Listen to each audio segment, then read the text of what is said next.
Mic check. Hello, everybody. Hi, everyone. Welcome to the stream. Congratulations on Forced Serenity. Welcome in Blueby, who went to get donuts. Hopefully the whole shop. Welcome in Kinu, who I think said was at work, maybe. Welcome in Sparkles. Hello. Hello, hi. Sai. Wait, no, Sai was at work. Sai is at work. I remember. Welcome in 4, who's in class and probably can't hear. Let me see if I forgot anyone. Hi, Improv. Welcome to the stream. Welcome in, everybody. Donuts for everyone. Yeah, he's buying out the whole shop. Look at him. Nuts? Yes, I am.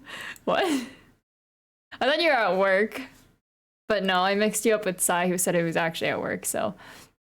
Welcome in, everybody. How's everyone doing?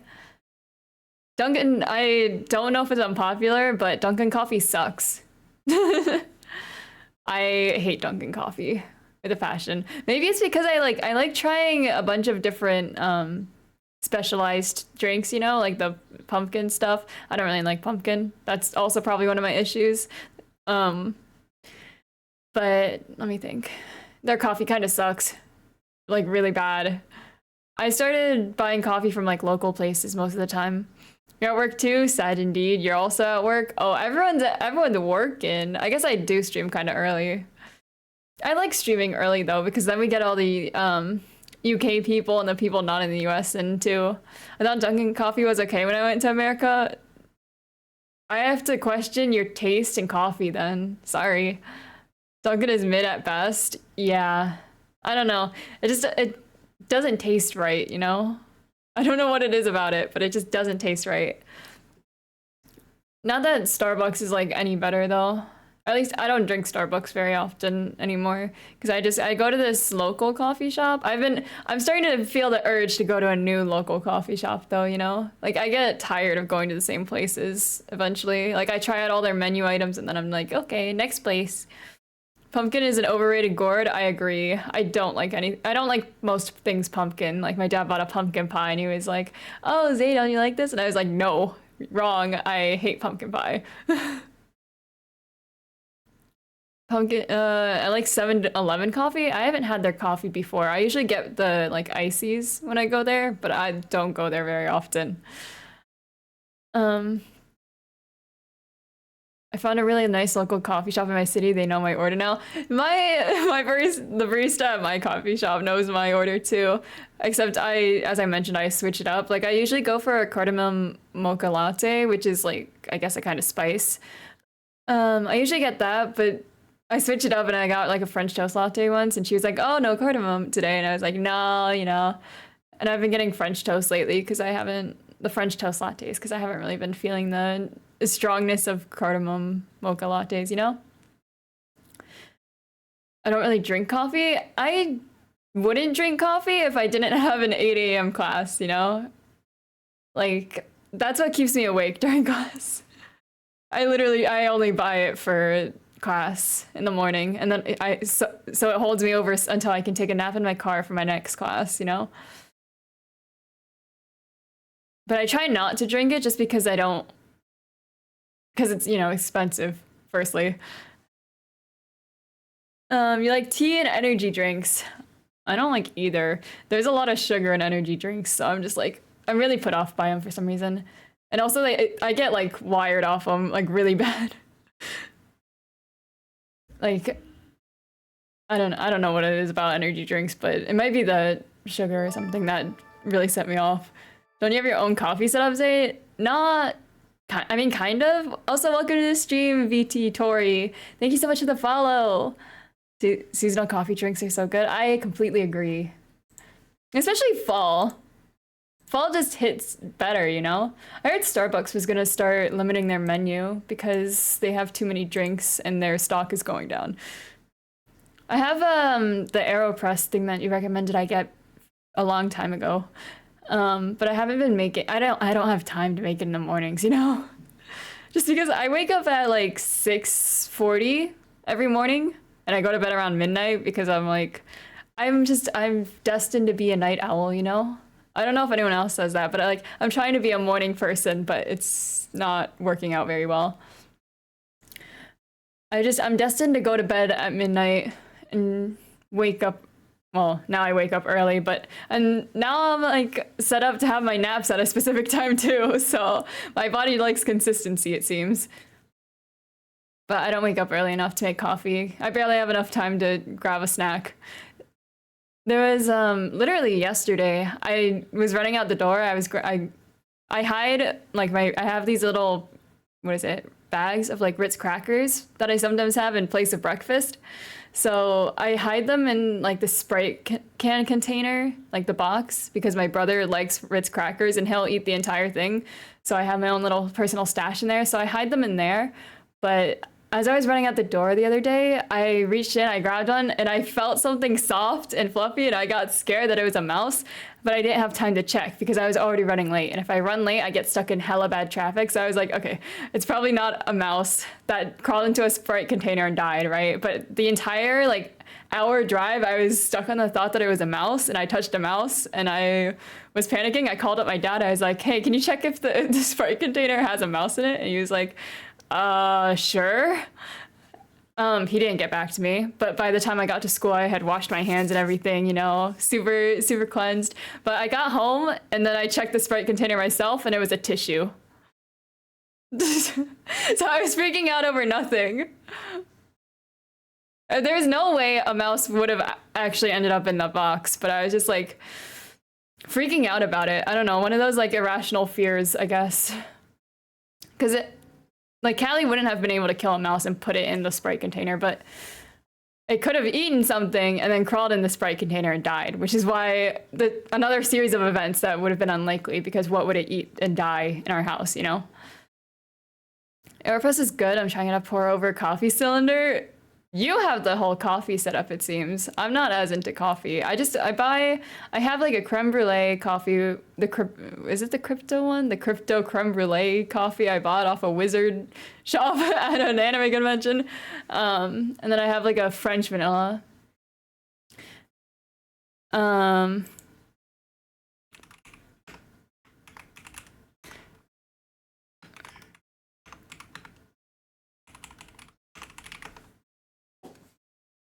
And then my coffee setup literally looks like a chemistry setup. I don't have anything super fancy, but I'm also like not a fan of tea. I know my sister just bought like a matcha set or like a green tea matcha set. I was like, okay, you do you. I don't understand it. But yeah, I mean, I try not to drink coffee because I don't want to be, one, it stains your teeth, and I have another terrible fear that my teeth are gonna fall out, even though I'm young, you know, and don't really have any reason to worry yet. I have too many dreams about my teeth falling out, you know? And so I'm trying to take really good care of them, you know? And then my coffees tend to be, you know, a bit sugary. So another reason to cut it out, but also I just need the caffeine to stay awake. I really need the caffeine to stay awake. And I don't know. It's hard. It's a hard debate, you know? Join the coffee addicts, we have unlimited energy. That is untrue. I had a coffee once. And I was falling asleep in class regardless. Teeth falling out because of coffee? Not because of coffee, but like, I don't know, I don't know what it is. I have a lot of strange dreams. My dreams are not normal. A lot of them are fever dreams. Like, I dream about playing games. I dream about being in games. I dream about flooding. And even though I'm like not anywhere near water, you know, I dream about my teeth falling out, even though I have all my teeth aside from my wisdom teeth because they stole them. It's a somewhat irrational fear, okay? Okay. I don't have to worry about it yet because I'm still in my 20s. Soda is just about as bad, but that's if you drink it constantly, though. Probably worse, to be honest. True. Soda was actually one thing I found easy to cut out of my, like, diet, I guess. Because I don't know if I'm just weird. Because every time I drink soda, I just get hiccups like really bad. So I'm just like, you know what, easy. It's not even worth it. It's not even worth the hiccups, you know? It's not worth the sugar. It stains. It's too much carbonation, I guess. You tell me if you got into well, I can't say I have. I can't say I've seen that before. Have you dreamed about that? A lot of my dreams are like, I guess childhood just must be very good at implementing it deep in your brain. Because even though I don't remember anything from my childhood, like I still dream about my elementary school, like hallways and gym and everything. And the like blacktop that we played on and stuff. But I don't dream about like current places as much, you know? Which is very strange. And I have dreamed about, you know, there's some kind of thing, I don't know where I read it, but they said like you can't dream about places you haven't been, or you can't dream about people you haven't seen. But I dream about those things all the time, you know? I don't know. I dreamed I met Squeeze in real life, and multiple times actually. One of them, I dreamt that I met her in real life and we were going to like a concert or something. And then the other time I was dreaming that she got married and I was supposed to attend, but like I skipped it because I was working on a commission. I didn't tell her about that last part, but you simply do not dream. But I that's so sad because I like dreaming because it's like watching TV at night, you know? It's like watching TV when you're unconscious. It's alright, my first memory is me riding a trike just slap my friend in the back of his head. I believe I was 2. Wow, very impressive. I can't remember anything from when I was young. I guess I can remember some things from like preschool, maybe. I don't know how old that is though.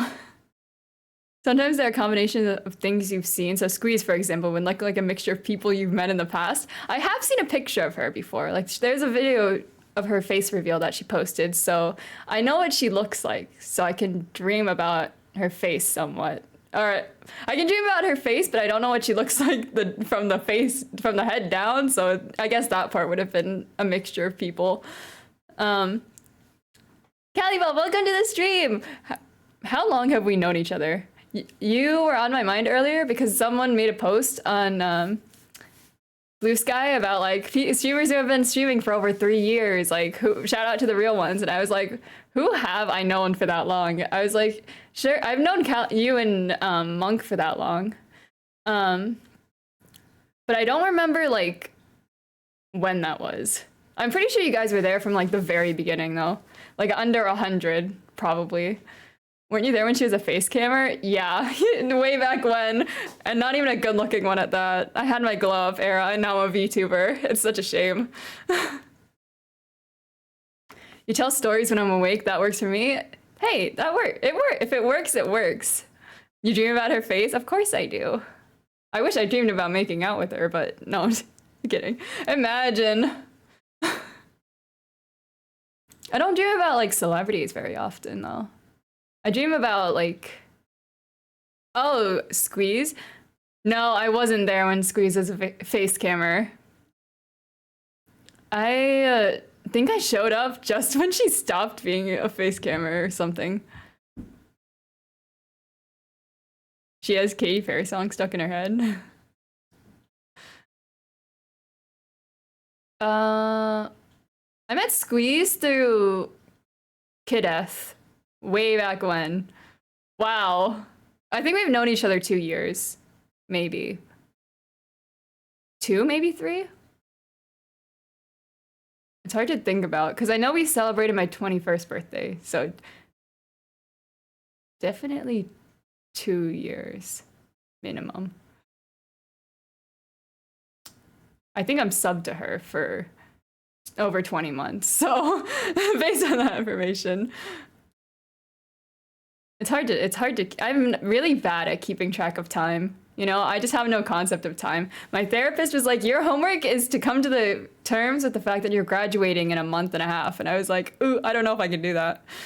Because it still hasn't really hit me. the financial situation has, because they had us pay a shipping fee on the cap and gown for graduation, and it was already like $70 by itself, and the shipping fee was like $20. And I was like, are you crazy?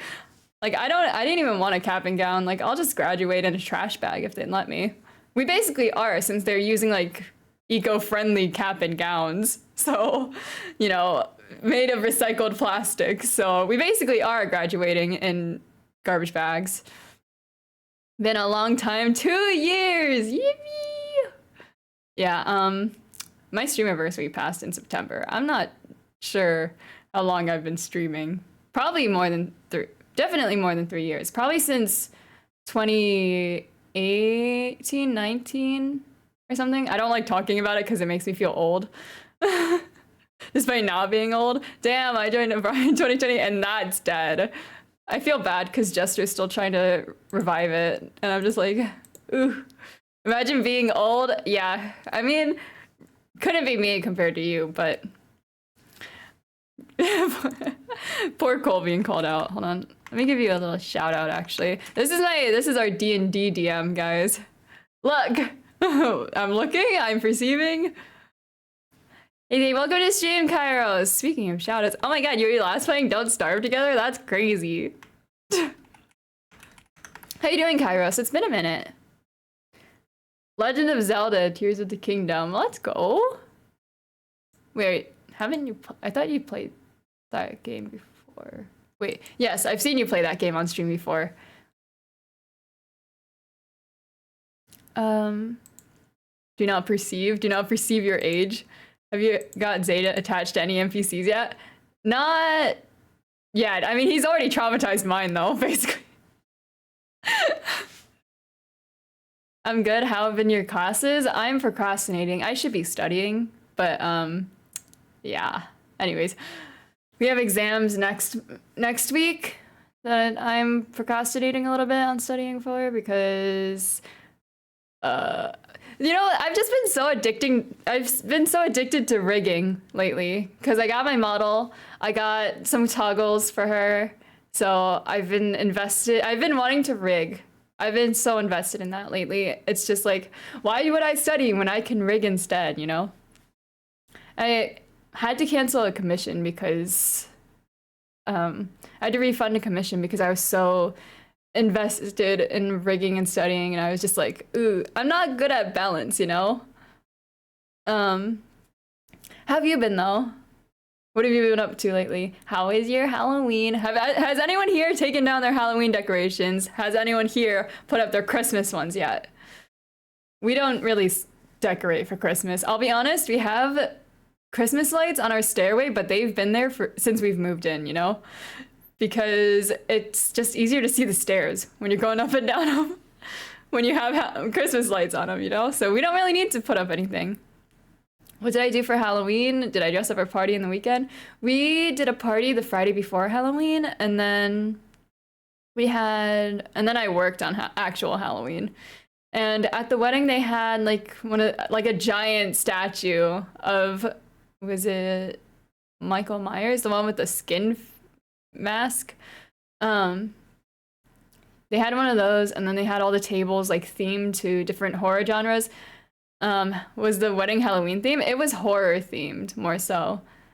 They told us we couldn't like dress up very much. They said you can wear like a hat or a headband or something, or small things, and I was just like, that's so sad. I wanted to bring out the fake blood. They probably would have appreciated that because they were horror fans, but they said no. They did do a little bit of decorating though, and my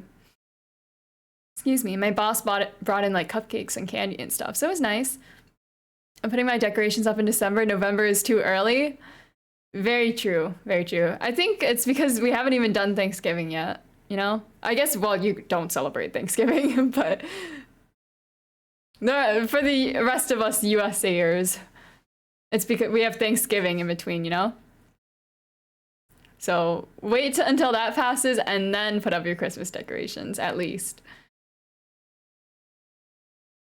I guess if some people just don't celebrate Thanksgiving. I wouldn't celebrate Thanksgiving personally, just because I can't be bothered to make extra fancy meal, you know?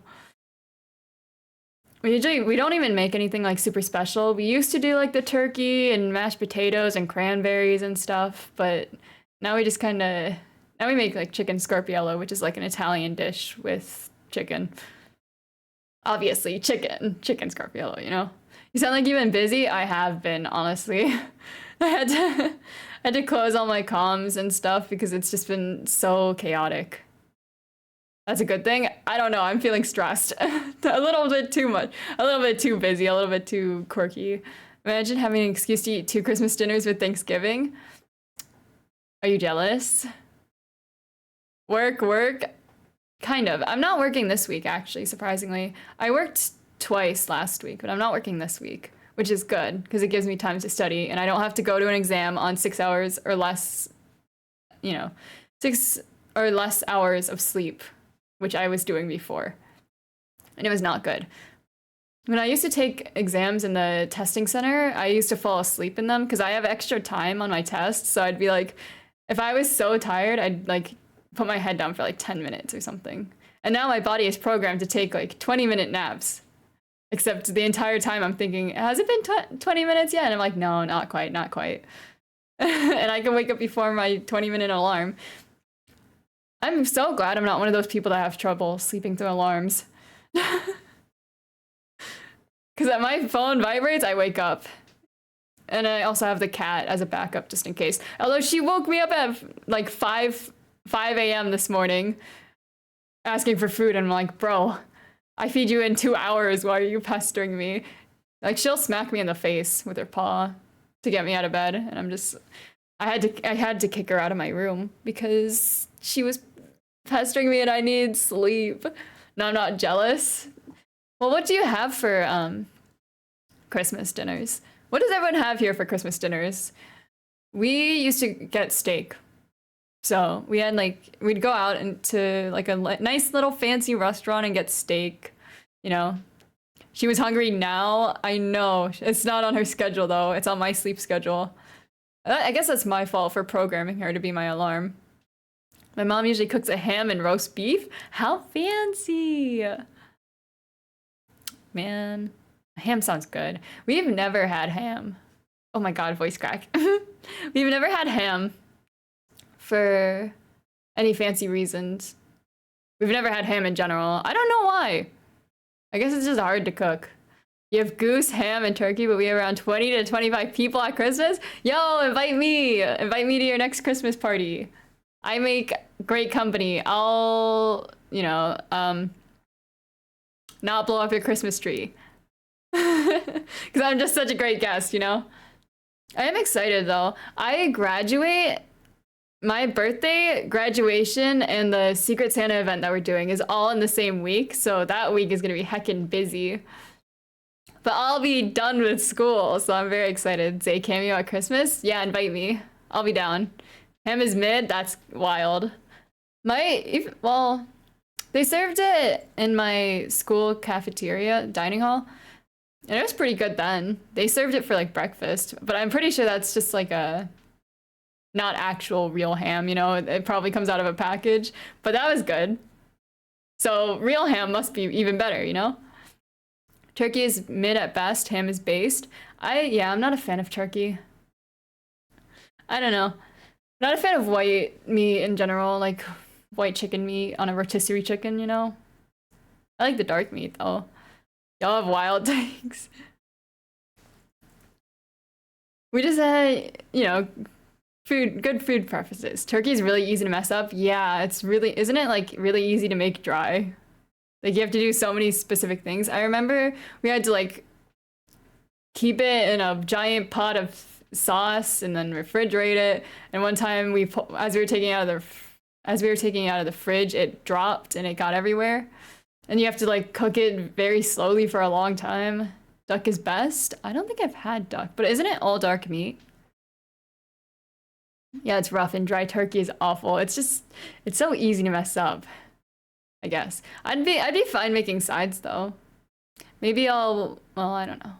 It might be a bit much because we're already doing the Secret Santa event and then we're having it on the day of the game awards. So we were gonna have a little watch party, and I was gonna make gingerbread cookies to decorate, you know? So it might be too much to ask people to bring food so we can all like share it, you know? New League champ came out today. What do they do? What do they like? Are they any good? I mastered the art of roast potatoes. Nice. Potatoes are easy. Well, I don't know if there's any fancy way to do it, but sometimes you just slap oil on it and throw it in a air fryer or in the oven. Easy. Duck is super fatty too, so it's super moist. I might have to propose to my dad that we try duck one year then. Or I just finesse one from a pond. Easy. For free!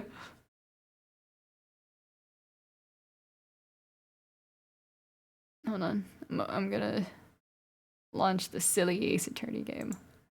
So it might be loud. Apologies.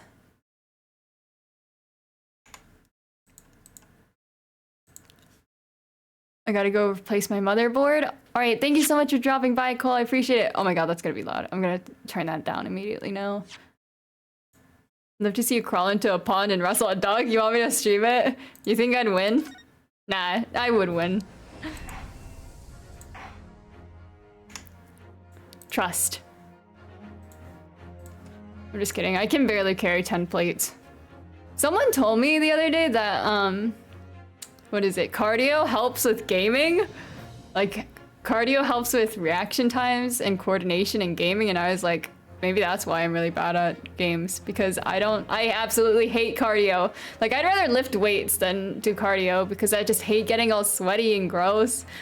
And you don't go anywhere, like if you run on a treadmill, you know? I have to be going somewhere. I don't mind walking if I'm going somewhere.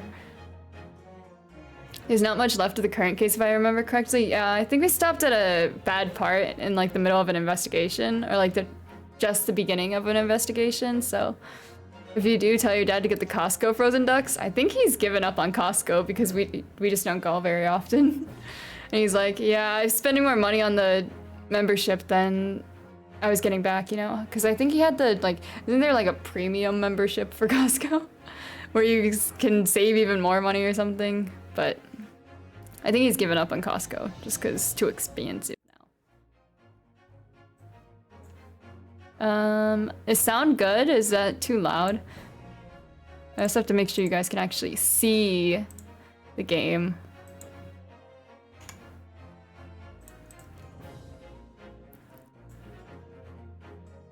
Okay, I think we're good. Understandable. It's whatever, you know? It's Costco. We've left the cult. Okay, chat's up on phone. Life is good. We're investigating. Let me switch categories actually really quick. Because I know how to stream. I'm a good streamer.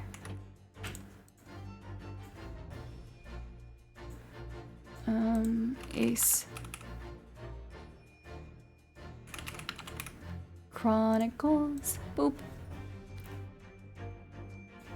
Okay, yeah, mid-investigate, like, just the beginning of the investigation, I'm pretty sure. I can't remember exactly where we left off, but I think we were cracking the case of, like, everyone on this ship conspiring against us. There's the handsome man. At least he's not in a compromising position this time. Thank God. Or maybe not, who knows. So, Mr. Uno, your assistance, if you please. With what exactly, Mr. Sholmes? With observation, my dear fellow, just as I said, of these two prevaricators. Oh my god. Stop using big words I don't understand. Observation? If you remember, Mr. Naruhodo, we know that somebody tried to fabricate evidence, don't we? By tampering with the scene of Mr. Asoji's death. What we're looking for is some trace of evidence that one of these two was there when it happened. Precisely. You're delightfully quick to grasp my meaning. She wants to grasp more than that, but... Alright, I'll see what I can do. I'll see what I can see. So we're looking for a trace of evidence that shows someone else was there last night when Kazuma died.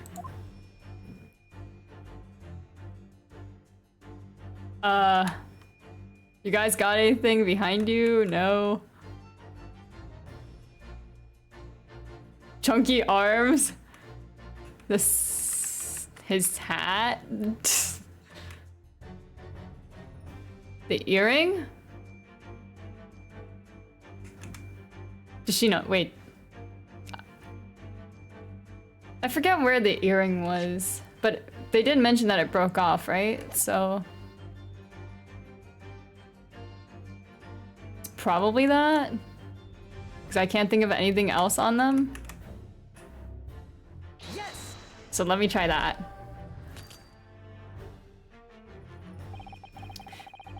I noticed the dainty jewelry you're wearing on your ears, Miss Pavlova. Were we to find a piece of those earrings in Mr. Asoji's cabin, it would prove beyond doubt that you were there. Although, we haven't actually found anything yet, so... Okay, don't come at me, okay? That's the only thing I could think of. Stop, I'm not reading this. I can't. Ouch, that did hurt.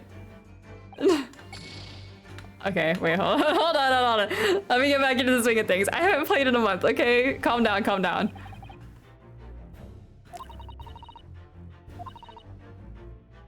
Find a trace of something that the person in question left behind at the scene, or a trace that it's somewhat of something that the person took away from the scene. I believe you'll find examples of both. Give them a long, hard, and uncompromising stare from all sides. That, of course you would say that. Of course you would. Chunky arms wouldn't prove anything. Got anything interesting? A hat? Your other ear? No. Probably not.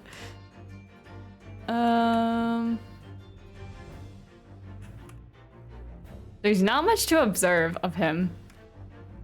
On, like, of either of them. I wonder...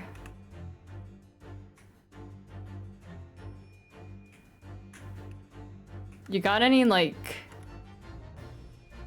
You got this? I'm not sure, dude. There's only, like, 3 things that it could be, and I failed the earring check. So, it's not his arms, right? Hold on.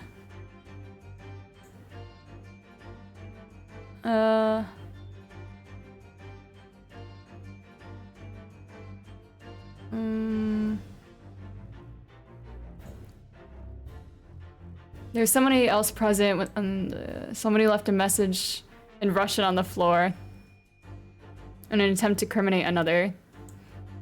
Gasp, chunky arm. Gasp in a good way or bad way?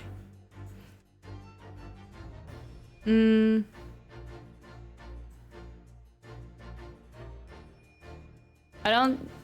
There's nothing on them that could prove any of these things. But there's only like 4 things, so we can just probably guess. That's for you to decide. I don't think it's his arms. Maybe he has something under his hat. I'm gonna say that hat. Oh, I can observe them more? Have you noticed something significant about Seaman Stroganov's hat? Oh, no, sadly not. I was just thinking that if only we'd found it in Kazuma's cabin, it would all be so easy. That's true. A hat dropped at the scene would have been very conclusive evidence. Ah, that's a point. I'm sure I saw your university uniform at the scene somewhere. That is not a point! Have you tried moving the camera more? I think I can only move it 360, right? I'll try again, but that is not a fair point. At least not one I'd like you to make. Can I move it? What? This is not the view I wanted. Got anything? You are a genius, Kurto. You are a genius. That, I got traumatized from the first way I moved that camera though. I saw more than I wanted to. This is also a little bit more than I want to, but yes. Okay. I need like the chunky arm, but damn. Well, calm down, calm down. I didn't say that. Seaman Stroganov, you seem to have quite a large purple stain on the back of your white uniform there. Eh? Ah, yes, I don't know where the dirt comes from. So nothing in particular comes to mind about the stain. What are you trying to say? It would appear that the significance of the stain has escaped your attention, Seaman. Allow us to make it plain. It's a very large purple stain on the back of Seaman Stroganov's uniform. And I think what made it is clear. I can't English today. Maybe Ace Attorney was a bad idea. Indeed it is. So, Mr. Naruto, present the evidence that proves it. My pleasure. Alright then, the evidence that proves what that stain on the back of Seaman Stroganov's uniform really is. I'll slow down a bit when I read. I think that would help.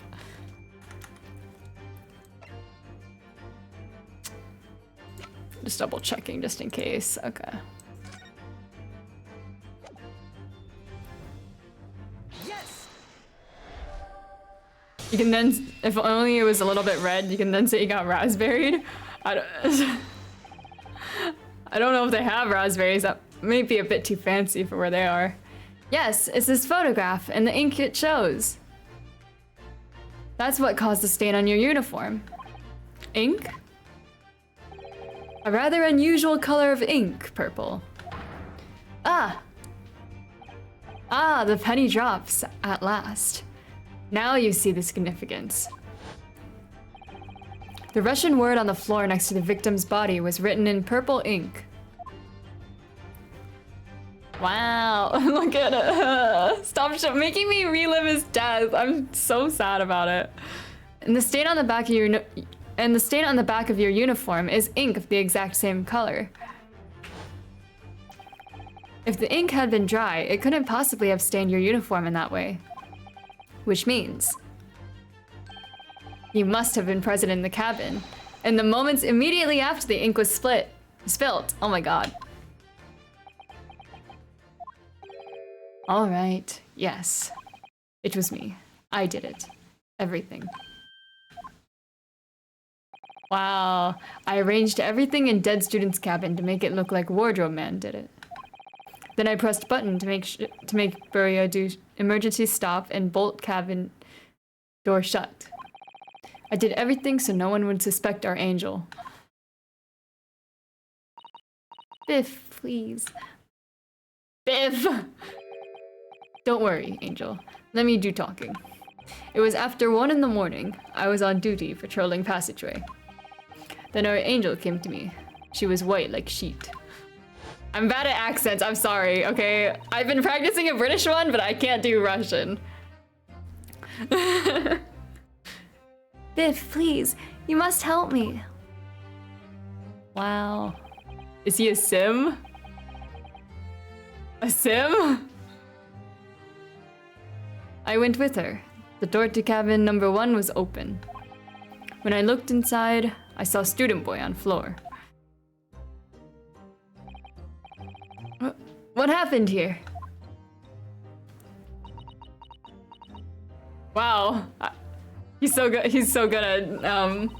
reenacting silence. Please, don't tell anyone. My little one, my little furry friend. Everything that happened in cabin is like Angel told you. The kitten escaped through the ventilator into Mr. Soji's cabin. Then he tripped over it and broke his neck when he fell to the floor. Oh, then he tripped over it and broke his neck when he fell to the floor? I don't know how to do accents. Yes, that is right. So after the incident when the cat ran away, Miss Pavlova then visited the cabin next to hers. Only to find its occupant lying lifeless on the floor. She said she was worried when she heard sound of something falling on floor. That's when she went to look. No, Angel?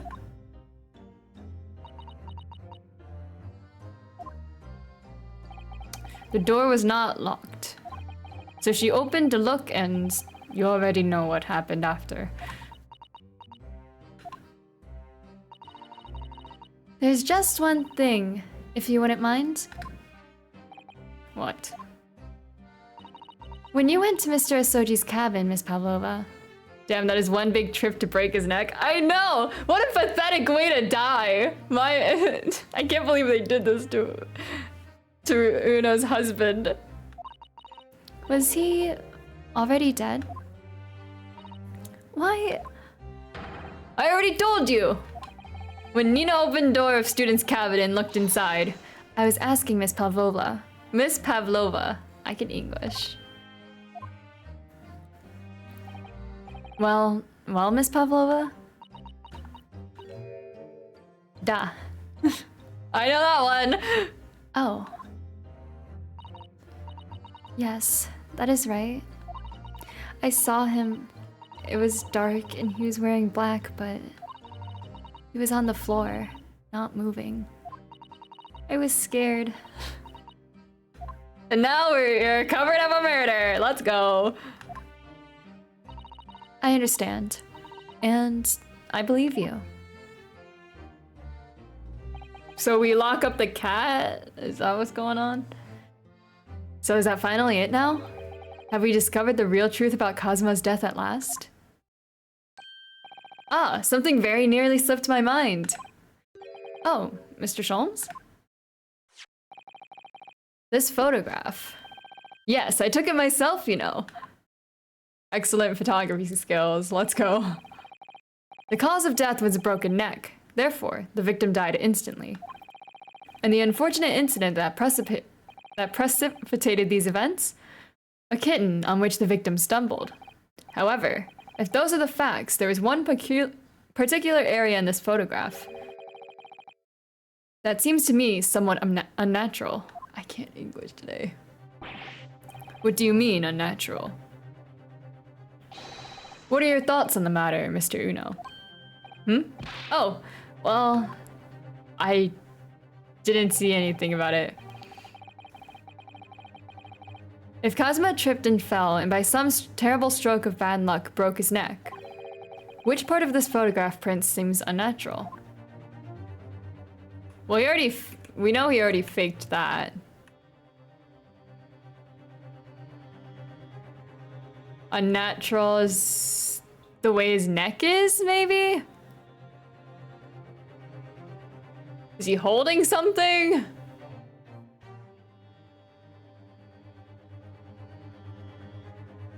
Tripped and broke his neck. We've already been over this, right? We've covered this, so they're not gonna make me click it again, right?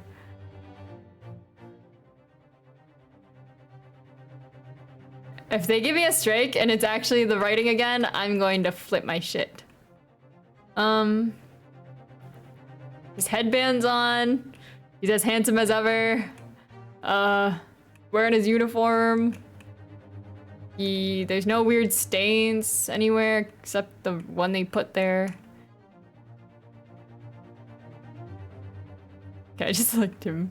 Is it the way his neck is?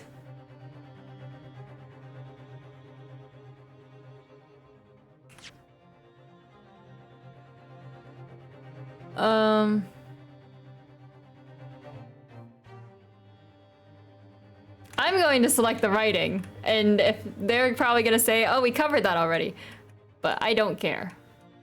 Yes.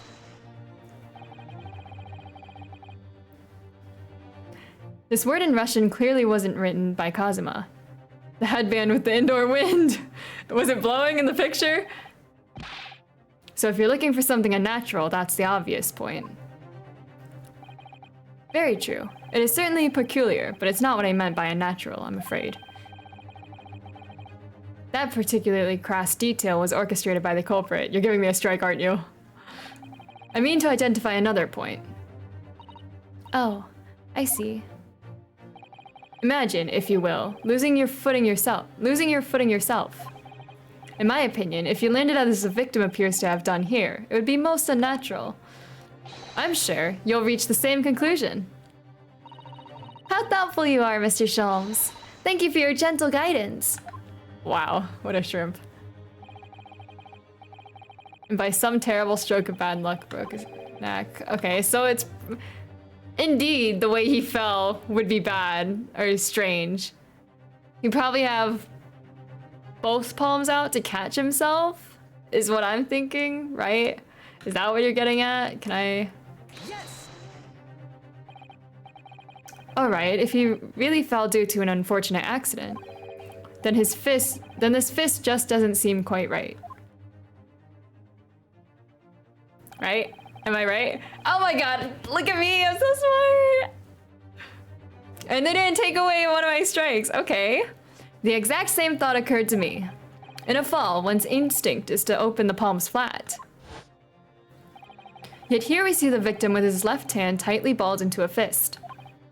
Almost, you might say, holding something as though he were gripping something. My brain is so huge. What do you mean? Simply that I took the liberty of investigating the victim's fist a short while ago. You did? And what, pray, do you imagine I found there, my dear fellow? Is it like a note to me, a love letter, a love confession, or something? Surely. Mr. Sholmes, show us, please. Why, of course, my dear madame. Would I keep you in suspense? Yes. Oh, he froze. This is what I found. Look at me! I'm so smart! Wow, the missing earring did have a role.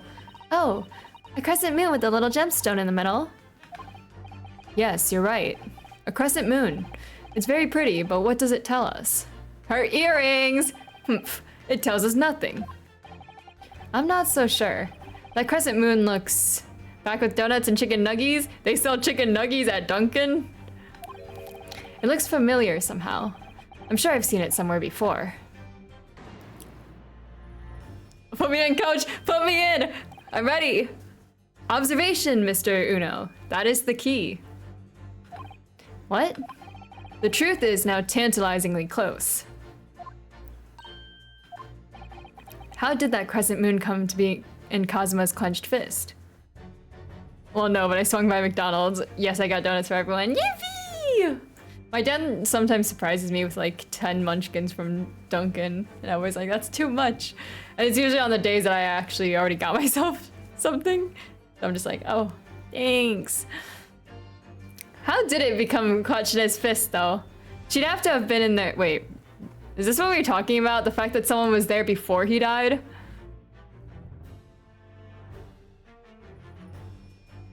Is that what we're talking about? Welcome to the stream, Michael. Almost 100 daily drinks. Let's go. Is that what we're talking about?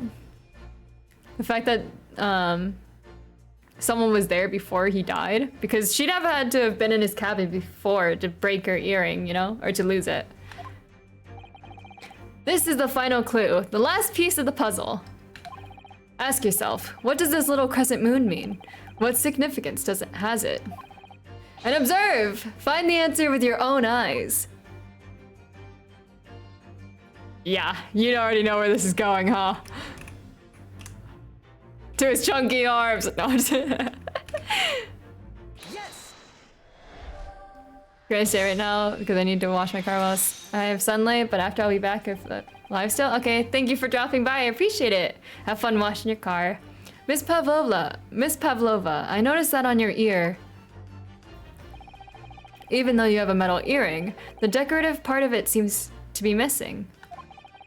The little link holding it together must have broken, I suppose. Eh? What? But looking at your other ear, I notice a crescent moon. Ah! I don't believe it. Now, the missing crescent moon was found in the victim's clenched fist. Clearly, there is only one logical conclusion. Wouldn't you agree, Mr. Uno? Yes. Miss Pavlova, Mr. Asoji must have grasped that crescent moon and pulled it from your ear. Perhaps just moments before he fell to the floor. What? I was by the cat story, but now I'm like, so she was there and she purposefully killed him now? Is that what we're getting at? In other words, last night in Mr. Asoji's cabin, you witnessed the moment when the victim fell with your own eyes. In fact, you were quite literally at arm's length from him. But then the question is, why did Mr. Asoji do that? Teehee, we're getting close. This isn't the end of the... I think there's more parts to this then, though, right? Why did he pull the earring from your ear and hold it in his clenched fist during his final moments? And wouldn't she notice that? Oh no. Angel? No one can protect you now. That's crazy. Please, Miss Pavlova, tell us the truth. Last night... What did you do to Kazuma? Oh, did she faint? Oh, no, we'll never know.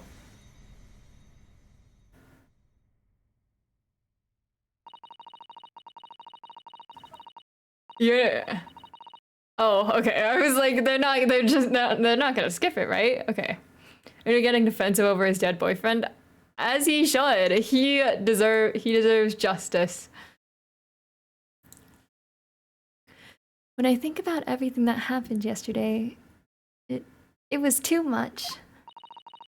Running away, the fishing boat in the middle of the night, trying to climb onto this huge ship. And then when I was at last in this cabin and I could relax after this horrible long day. Did he come in? Oh. Darka, wait! Oh. I couldn't believe it when she disappeared through the ventilator. I tried to call her with a little whistle. I tried waving her favorite toy, but nothing worked. Darka would not come back. Oh, my suppression isn't cutting me out. But I don't know. Get the tissues ready. I have no pity. No pity for her and rage on Kazuma's behalf.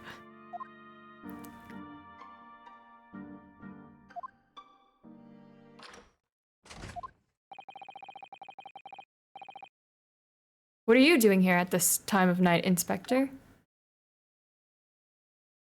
Look at him, alive and well. He smiled at me. Oh, I'm sorry. I thought it was a friend of mine.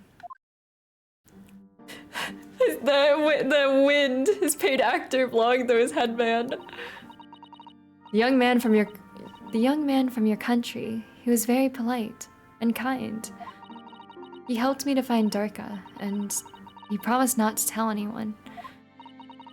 But then, when I had my friend in my arms again, and I was going to leave the man's cabin...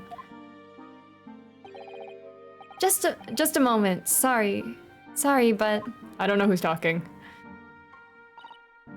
Oh, yes? I'm sure I know your face. I've seen you somewhere before. Ah, of course! You're Nikolina Pavlova, aren't you? The Russian ballerina. huh? No, I don't know that name. My heart nearly stopped when he said that. He knew who I was. How could this man from a land in the faraway east know I was a Russian ballerina? Oh, she killed him to hide her identity. Yes, I saw your performance in Japan. The beauty of the ballet made a deep impression on me. And he complimented her! But what are you doing on this ship? I'm sure I read that your ballet company was performing in Shanghai at the moment. I can't fool him. I have to tell him the truth and hope he doesn't tell anyone. I have no other choice. And then her cat slipped out of her hands? Or... I see. So you've run away. Please keep my secret. Don't tell anyone. Give me a moment. I could use another opinion here. The wardrobe? Oh. He's going to pull that cord. He's going to tell the captain. Why did I think I could trust him? Oh no, she killed him over a misunderstanding. No one answers the bell anyways. Then it happened. Everything at once. It was only a second, but it felt like forever. Wait! I shouted, and then Durga jumped out of my arms and down to the young man's feet. And... No! No way! No way! No, no, no, no, no, no. You're not going to show me his death right now. There's no freaking way. as he turned around to look at me,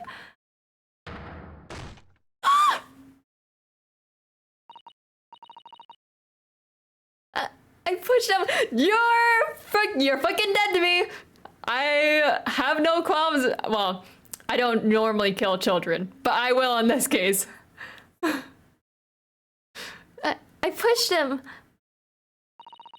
I don't even know why. I don't know why I did it. I was just so scared. And I had to stop him from telling anyone about me. That's wild. Wow. I can't believe they panned the camera to reenact him falling and breaking his neck. That's wild. Wow. And that's when you went to fetch help?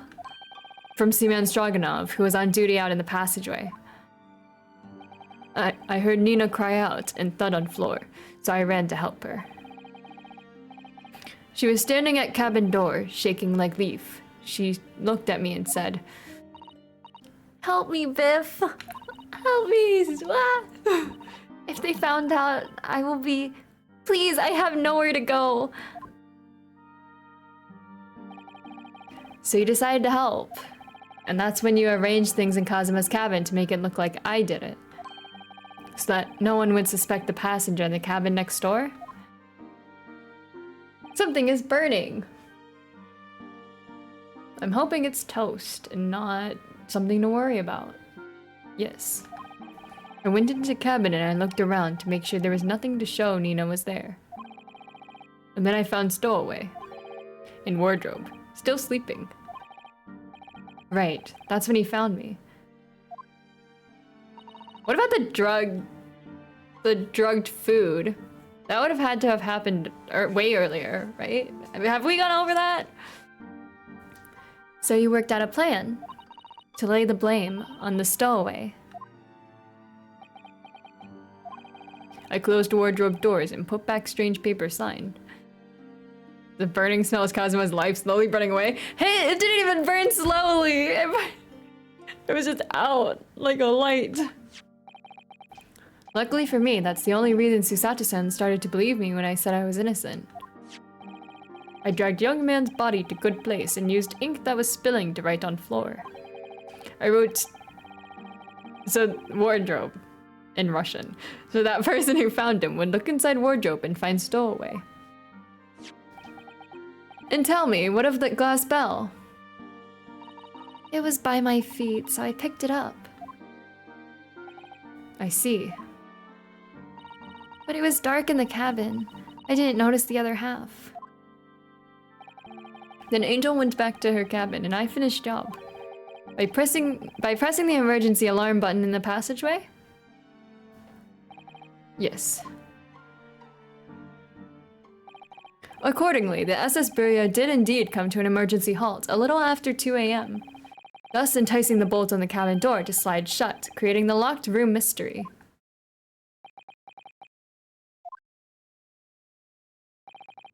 There's still one thing I don't understand, Miss Pavlova. What? Well, you said you told Kazuma about the fact that you'd run away from your homeland. And it's because you were worried he was going to tell the captain that you pushed him. Isn't that right? Yes. But even if he had pulled the bell cord and called for the captain of the ship, no one would have answered! Oh, never mind. Aren't you friends with every member of the crew? Why would that have been a problem? It was what he said first. That made me scared. What he said first? What are you doing here at this time of night, Inspector? Don't make me replay the whole thing. Actually, you know what? That's fine. I get to see him again, alive and well. Oh, I'm sorry. I thought it was a friend of mine. He said an inspector was his friend. Oh, yes, meaning me. Who was supposed to be acting as his bodyguard. I thought that if police knew about me, they would arrest me. So before he could pull the bell cord, I... May I stop you a moment, please, Miss Pavlova? It just doesn't seem to make sense. I mean, was Mr. Asoji really going to pull the bell cord? I don't know. What? What do you think, Mr. Uno? Well, I'm not Kazuma, so I can't know for certain, but... he was a man of his word. If he told you he wouldn't give your secret away, then he wouldn't have done. No, he was walking over to it. He was going to pull the bell cord. He was going to make them send me back. He's going to me! Oh my god. Well, Mr. Uno, the day's work is not yet done, it seems. There is one more deduction to make. Yes, we gotta do funny poses. What? Another deduction? Funny pose time, question mark?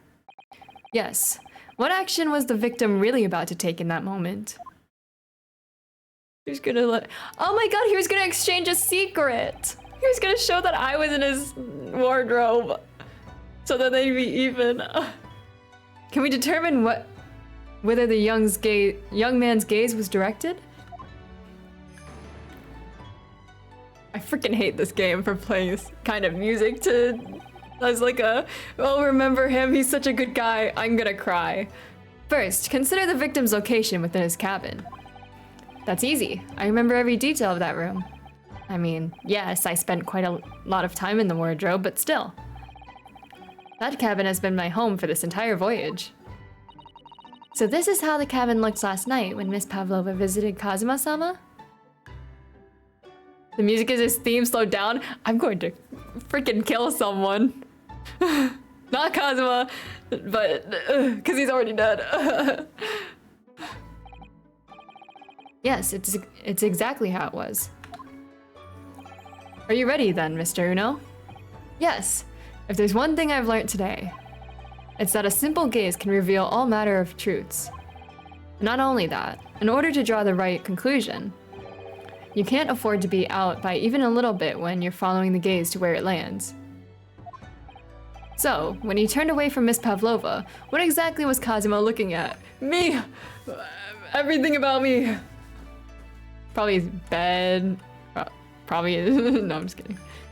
His wardrobe, the bell cord, the ventilator, he was looking at me. I don't want to admit it, but... Take that! Take that? That's a bit in. Considering everything that had happened last night, certainly it may have looked as though Kazuma was going to ring the bell cord. Yes, however... what is directly besides the bell cord? The wardrobe. You needed a second opinion, mine. The wardrobe? And more importantly, what was inside the wardrobe? The man's great friend, sleeping soundly.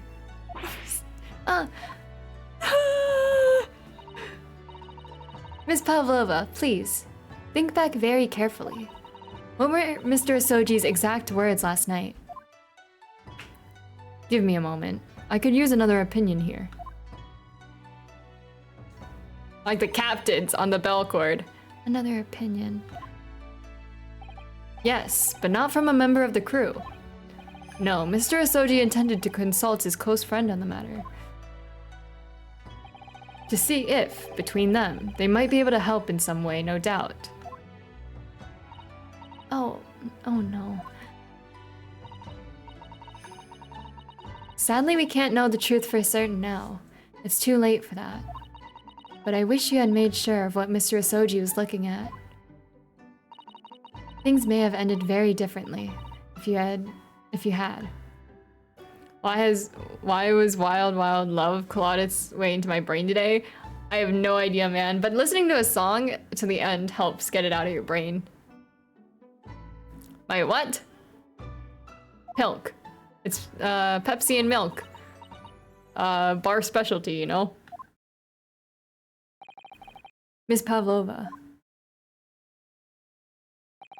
I want to thank you for finally admitting the truth. It only took 15 years!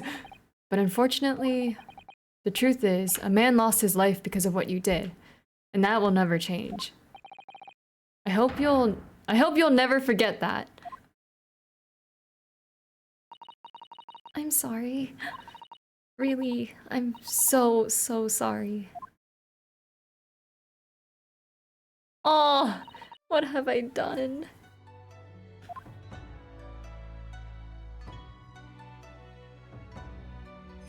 You pushed him! Oh my god! What was our plan after that?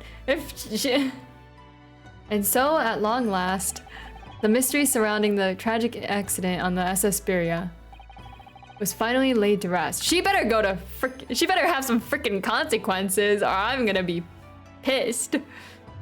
My man died for that. I know it's your fave, doesn't mean I need it. Hey, I never claimed it as my favorite, okay? I'm just spreading the word of the tragedy that is Pilk. 9th of January, 7:14 p.m. SS Beria, first class cabin passageway. What will happen to Miss Pavlova now then? Once we reach Great Britain, she'll be handed over to the British police at Scotland Yard. What about the fact that she ran away from Russia? Won't the Russians try to repatriate her? Apparently, the English detective can speak to the immigration office and sort all that out. Mr. Sholmes can do that? So she won't be going back to Russia then? No, I don't think so. Even if she wanted to return in the future, I doubt she would be able to. She ran away, so now she's in exile for life. I didn't know it was that extreme. I see. I'm sorry. See man Stroganoff? I wanted to help our angel, no matter what. But I didn't think about you, about how you lost good friend. I will go with Nina. I will give myself to British police. That's kind of you. My handcuffs are gone, yay! In the meantime, thank you for letting me go free again. You literally have no choice. Kazuma's death feels like such a waste, but... You better not say you're grateful. Well, do what you can for Miss Pavlova, won't you? Duh. I am baffled by the absurdity of it all. And sad that he had to die because he looked the wrong way.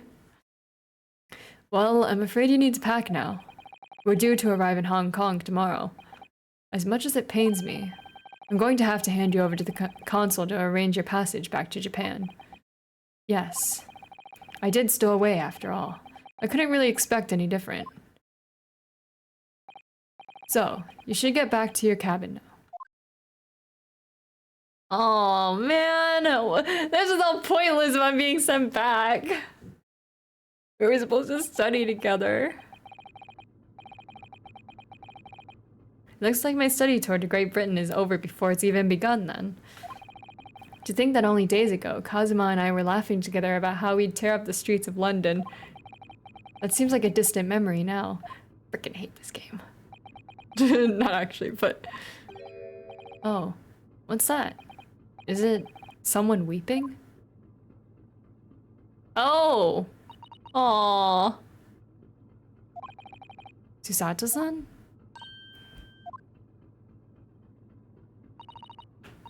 Uno-san, I didn't know you returned. Oh, well, I haven't been back long.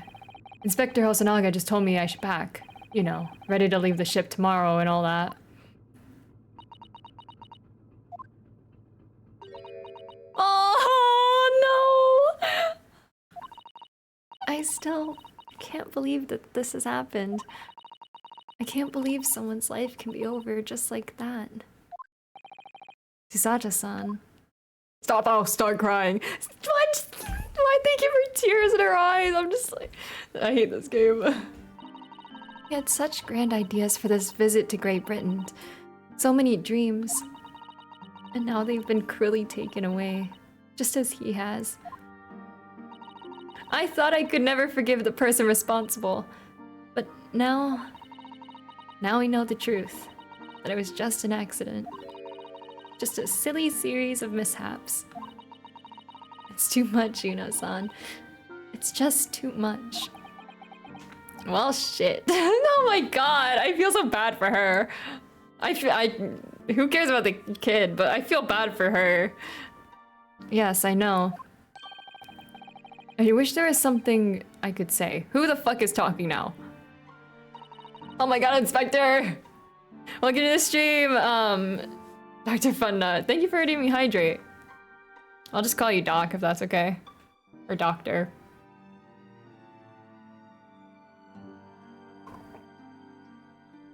Inspector. My duty was to see Asoji-san safely to Great Britain, but I failed. And caused his two closest friends great pain and suffering as a result. And his family. I've let everyone down. You're too handsome to take the blame, and I will do anything to make up for my terrible blunder. Nobody blames you, Inspector. Why am I in cuffs again? And I'm free at last. Huh? Why am I in cuffs again? Surprised, Mr. Uno. What is the meaning of this? Oh, a trifling matter. Simply that in my head, I think I shall always picture you wearing those shackles. He's into it.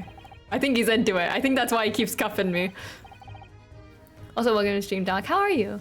Without them, the balance seems all wrong. It's distracting. Sorry? So I decided to restore them. For old time's sake, shall we say. You are a stowaway after all. He's into cuffs? Yeah, I think so. He thinks this is funny? I think it's funny. Saying distracting like that is wild. Mr. Sholmes. We do appreciate all your assistance. I'd like to thank you from the bottom of my heart. Not at all, not at all. And though it's a little late, may I offer my sincere condolences.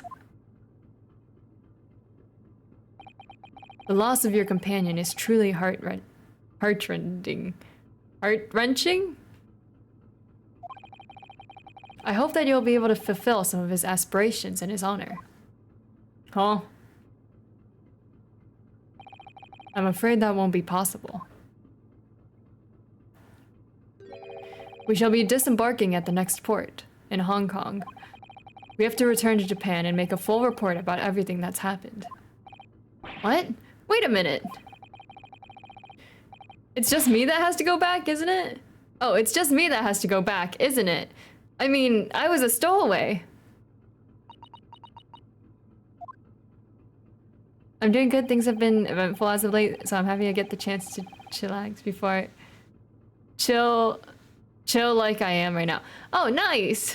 I'm glad you get the chance to a moment to breathe to yourself. And we don't get to chill apparently. Not when our best friend's dead, but it's cool. The terms of the study tour were negotiated by the Department of Justice in both Great Britain and Japan. It was to be one lawyer and one assistant. Was to be? In the light of Mr. Asoji's unfortunate death, I'm afraid the study tour can no longer go ahead. Thank you for redeeming. Oh no, I don't care for me, but poor Susato-san. My dear fellows, the majority of problems have an extremely simple. I'm assuming this is Sherlock, so Herlock. Oh my God, sorry, copyright, I guess. My dear fellows, the majority of your problems have an extremely simple solution, you know. Well, I'm so good at predicting. All you require is one lawyer, and the study tour can continue, surely. Oh, that coming off gourd. That's a kit. What is it? And now kiss. I forget what the description for it is, but there is no one else with the necessary qualifications, Mr. Sholmes. We know of no other lawyer. Me! Qualifications, you say? Any qualifications obtained in your own country will be of little value in Great Britain, I'm afraid. Oh, but anyway, the voyage to London still promises a good month of time. Ample opportunity, I would say, to find yourself another suitable lawyer. Yes.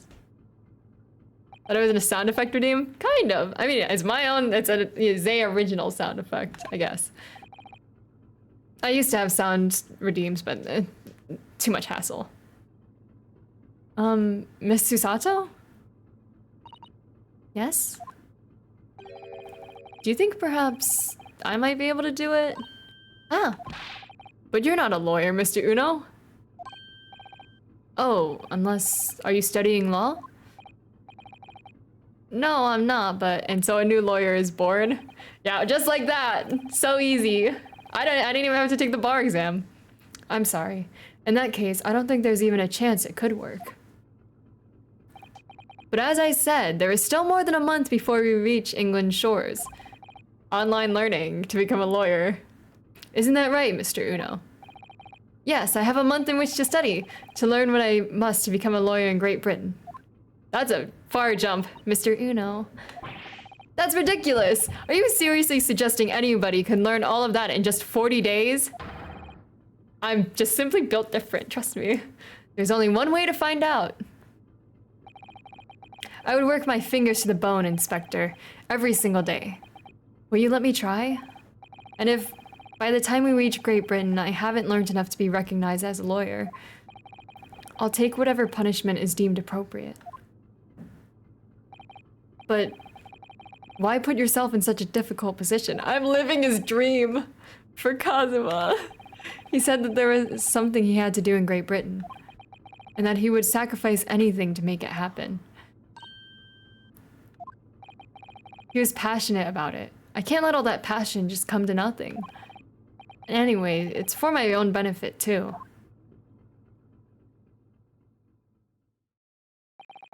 I will become a lawyer. I have to. Ah! Do it for him. Live his dream. Remember, lawyering is what brought us closer, you know? Not in the handcuffing late at night, but what do you say, Miss Susato?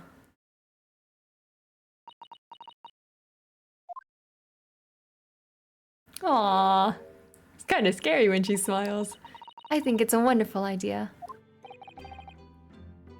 Thank you. It's kind of scary when she smiles because I feel like she's gonna punch me or something, you know? She takes joy in inflicting pain. So, what does our bespectacled inspector friend have to say? Are you serious? One lawyer and one assistant. The numbers are indisputable. No. It's madness. Yet fascinating, wouldn't you agree? Fascinating? Duty and rules are the dull routine of existence that we all abhor. Give us interest, give us fascination. Speak for yourself. Besides, qualifications are no measure of a man. What matters is his character. No? And you've witnessed ample evidence of this man's exemplary character today with your own eyes. From the early hours of this morning until this very moment now, and before when we were in court, you know, and I sussed out your, the other lady. Despite contending with the passing of his close companion, and despite the accusation of guilt, this man has shown resourcefulness, intelligence, and above all, courage. Wow, okay, gas me up, let's go. I needed this. Very well. I'll think of a clever way to word my report to the Department of Justice. Inspector! After all, I did just make a promise, didn't I? He's stroking his hat. I said I'd do anything at all to make up for my shortcomings here. Oh, thank you, Inspector. If you'll excuse me, I must pay a visit to the captain's quarters, I think. I need to discuss what to do next and how best to make my report. Bye. Are you really prepared to attempt this, Mr. Uno? Yes, I'm going to try. I wonder, would you consider teaching me what I need to know? Everything about being a lawyer. Everything in 40 days. Wow, we're not only... we're gonna be such a burden on her. Maybe he has some books we can read when she like sleeps or something and we'll just be up 24/7. I'd be delighted to help you. I am a judicial assistant after all. Thank you. And, Mr. Uno? I'd like you to take charge of this. What? Me? Are you sure? I'd rather have the headband that blows in the wind by itself, but I guess he's... Wouldn't you want to be buried with that? Rah, his sword! I'm sure it's what Kazuma-sama would have wanted. Welcome to the stream, Dank. How you doing? Its name is Karuma. It's a great sword that's been in the Asoji clan for generations. Oh my god, was he the last one? Very well, I accept. I'll treasure it always. Was he the last in their line? Was he an only child? So then, Miss Susato, it seems we'll be working together for some time to come. Yet. That's such a weird way of phrasing that. It will be an honor, Mr. Uno. And for the next 40 days, I shan't grant you a single minute of freedom. We shall fill every spare moment with study. What a cute gesture. Yes, that's exactly what I need. But before we begin, I have an earnest favor to ask of you, too. The music stopped. Goodness. What is it? Is she gonna hit me again? Please throw me to the ground. Oh. 3 times! What? I should never have doubted you. You are Kazuma-sama's closest friend. Of course you would never have done anything to hurt him. That should have been obvious to me from the start. You're so right. You're so right. But I allowed suspicion to get the better of me. And no matter how upset I was feeling, it was completely unforgivable behavior. Hey, Yoshisato, I didn't even think about it like that until now. So there's a fanfic out there waiting to be written by someone. Not me, but someone. No, you were in shock. You just found out about me sewing. No, I won't let you make excuses for me. Whatever the circumstances, I should never have thrown you. And not just once, but 5 times. She's only asking for us to throw her 3 times. Let me do 5. Susato suddenly is gonna ask the protagonist on a date probably now. She might be interested in me now that my best friend's dead and she can't have interest in him. Or she's still into her luck probably. Maybe she likes some forceful, maybe? I don't know, man. They'd have to, no, she'd probably like a calmer person so she can boss him around or something. That number keeps creeping up, doesn't it? Please, you must. Just take hold of me and throw me. Do it. Don't even think about it. No. I don't even know how. I've never thrown anyone in my life. Except Kazuma when when it's late at night with each other, you know? But now I can't do that anymore. Very wise, Mr. Naruhodo. It isn't a skill one acquires without considerable training. Are you gonna do it in our place? Oh, Mr. Sholmes. I observed your throwing technique several times with great interest. I confess, I was most impressed. When did he see that? I presume that would be a form of Japanese wrestling? Oh, well, in a way. It's not wrestling, but my own interpretation of an ancient jujutsu technique. Apparently it's called the Susato takedown. It leaves your head swimming, believe me.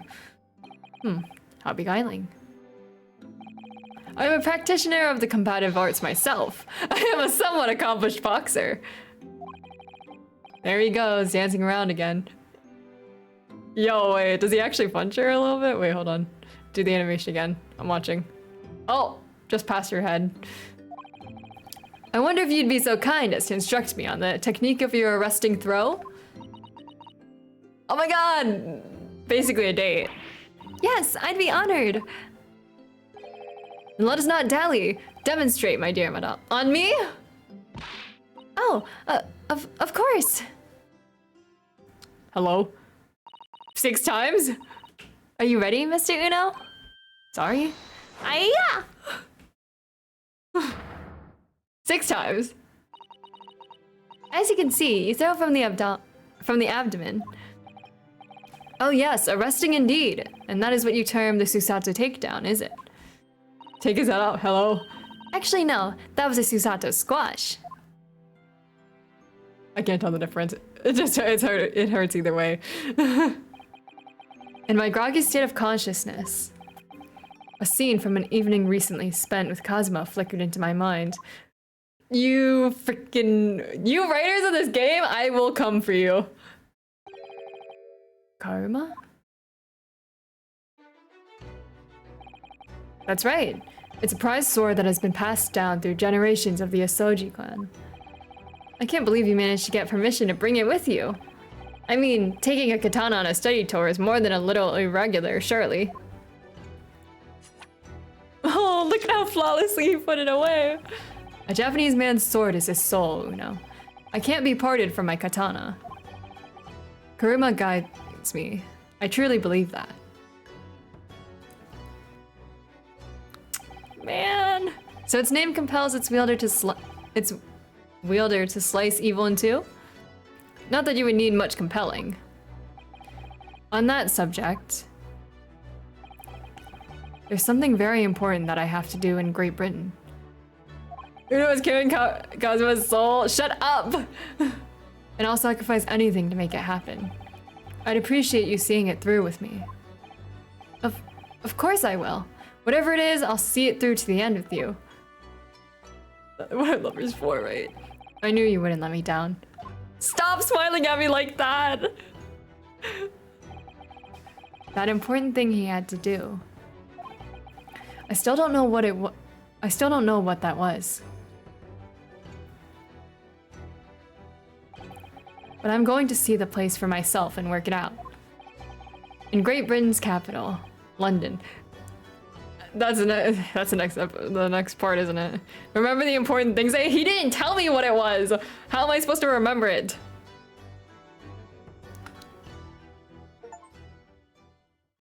Episode 2. Yippee! Thank you for the 40 and the on-screen party. I'm just... In case you done. Yippee! What cost though? I'm gonna save it a new one, even though I don't really need to.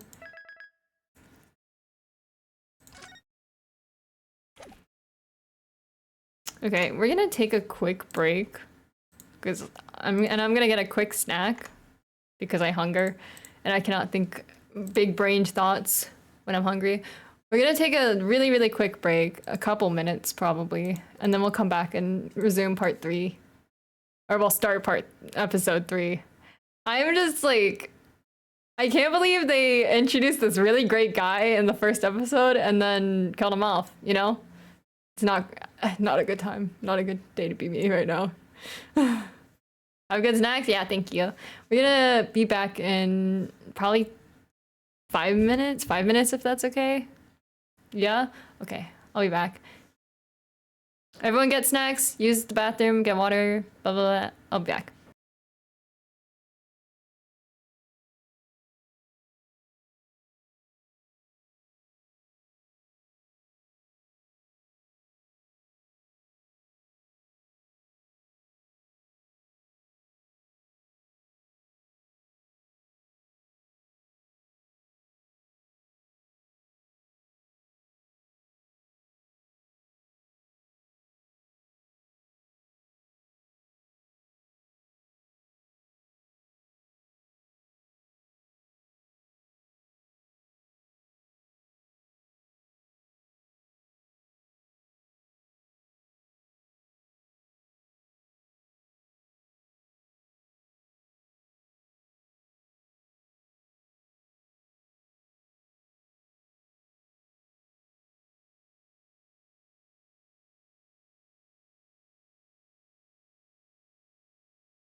Hello? Apologies, I'm a bit late. I was inhaling a bagel. It was a blueberry. I had two bagels today. I bought a cinnamon raisin one this morning, and then I had a blueberry one just now. Well, half a blueberry one just now because I don't want to spoil my dinner because we're eating in a like hour or so. But be back. How was bagel? It was good. It was good. I just had it plain though. A bit sad, but food. You know, food is food. It is sustenance. Blueberry. I was afraid you'd say that was kind of weird, but I'm glad they're popular where you are too. I like getting mine toasted with strawberry cream cheese because I'm quirky like that. Actually, it's a really good combination. Fruit. Excuse me. Okay. Music paused. The Adventure of the Runaway Room. When we just began our lawyering career.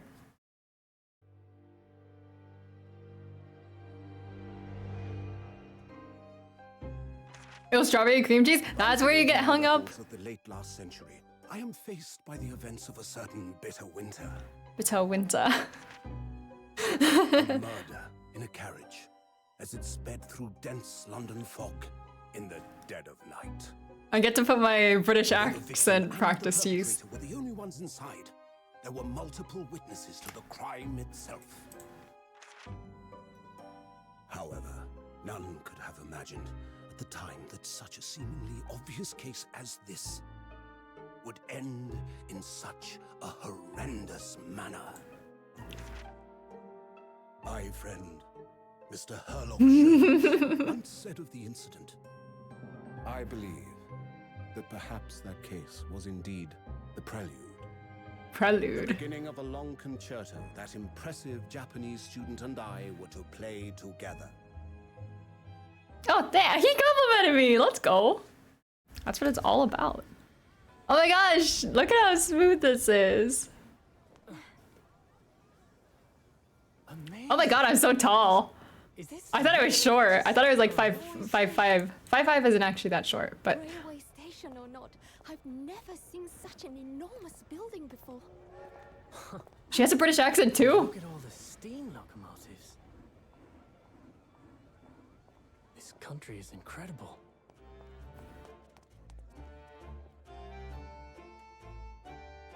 Wow.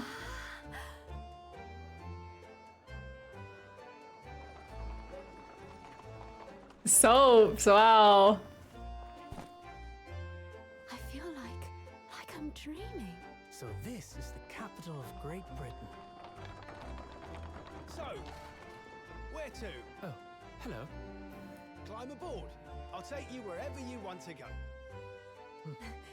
In that It's weird hearing them voiced, honestly. if you wouldn't mind. My pleasure. I suppose you're visiting students from abroad, eh? Abroad, eh? Sorry. Well then, I hope you enjoy your stay. But I was learning. I'll talk about it after. I'll shut up. Centre of the world. Great Britain's mighty capital, London.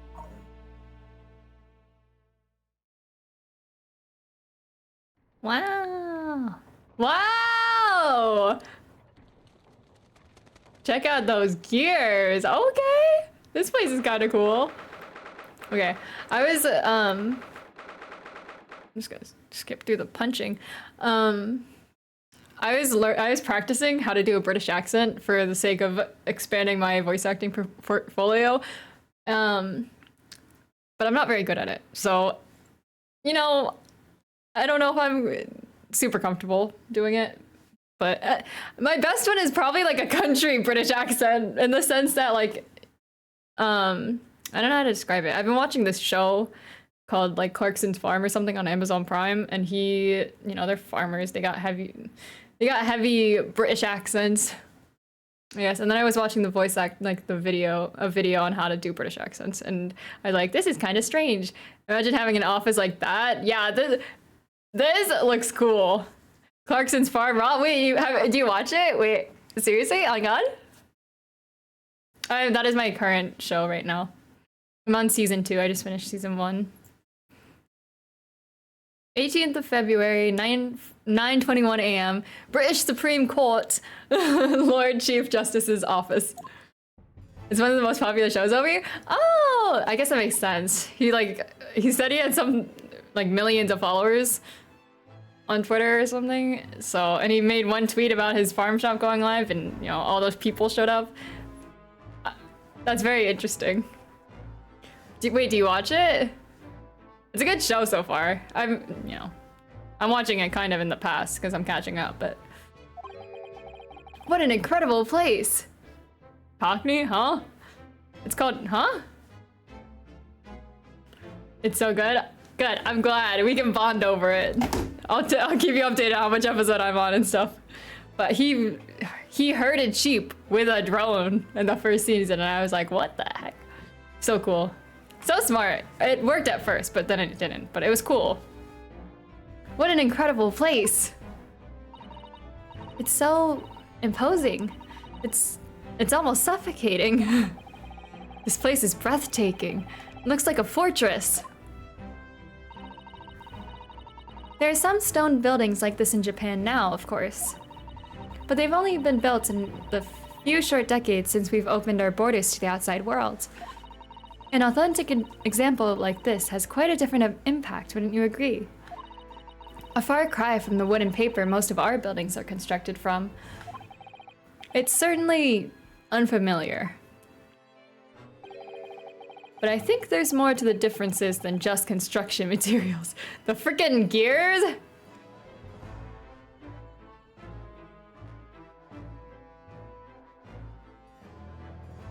Oh yeah. Cockney is a well-known British accent and dialects that originate in London's East End. Characters, yeah. Glottal stops, yeah. Yeah, I think I'm better at that than I am with an actual proper British accent, you know? Or proper English accent, you know? But I'm trying to expand my portfolio a little bit, you know? I'll do the silly little, funny little British accent as well as I can, but it's not gonna be good. And you guys are free to make fun of it. But I'll just never do it again after that. What is this place again? This is the Lord Chief Justice's office, Uno-san, and the Supreme Court of Great Britain. Lord Chief Justice. We had instructions to report here at this time, if circumstances were different. We were supposed to let the Lord Chief Justice know that we had arrived from Japan. We could just pretend to be Kazuma. That's a terrible idea, but Kazuma can't. No. So instead, we are here in a different capacity, as envoys to report the news of Kazuma-sama's death. Yes. And having delivered his or her message, an envoy's duty is done. So we'd have to return to Japan. If we want to remain here in Great Britain, I have to take Kazuma's place as the law student selected for the study tour. Yes, which means you need the requisite qualifications as a lawyer. Which is what I've been studying for. Here in Great Britain, it is the Lord Chief Justice who appoints lawyers. So that's the second reason why we're here, to have you officially recognized as a lawyer. It's the only way that we'll be able to remain here in London. Oh my god. I hope I'm up to scratch. Ah, good morning. Sorry for keeping you. Jesus Christ!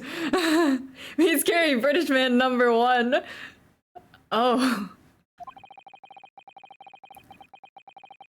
Oh, is he looks like a gold statue that blinks. Actually, a brass statue? What the heck? I trust you aren't too exhausted after your long voyage from Japan. Sorry, I don't even know it was fuck, I can't. Japan? Fuck, I need a refresh. It seems I'm 1 hour, 12 minutes, and 47 seconds late. My apologies. Those sideburns? That was a good accent, was it? I'm like so insecure. Makes you want to light it up. I'm like embarrassed. I'm nervous, you know? Oh, no, don't mention it. We're never happier than when we're standing around with nothing much to do. We're so cooked. How fortunate. So, introductions. I am Mal Strongheart, Lord Chief Justice of the British Empire. Ugh, and I feel a little more like a mouse under an elephant's foot. Come on, Mr. Uno. Don't be a mouse. Oh, it's an honor to meet you, Lord Chief Justice Strongheart. I'm Uno Naruhodo from the Empire of Japan. Well, Mr. Uno. Welcome to London, the capital of our glorious British Empire. British Empire. I can't. Oh my god, it's over. Yes, thank you. I hope we don't have to encounter more British people, because I don't know how long I can maintain this. How do I move? Can I leave? The way he's staring down at the camera, he's very intimidating. It's the light-colored eyes and the ring around him. Can I present? Is that what we're supposed to do? An armband I inherited from... Oh my god, that's fucking dark. Okay. Excuse me. Oh, I can examine. Okay, I'm just gonna ignore you then.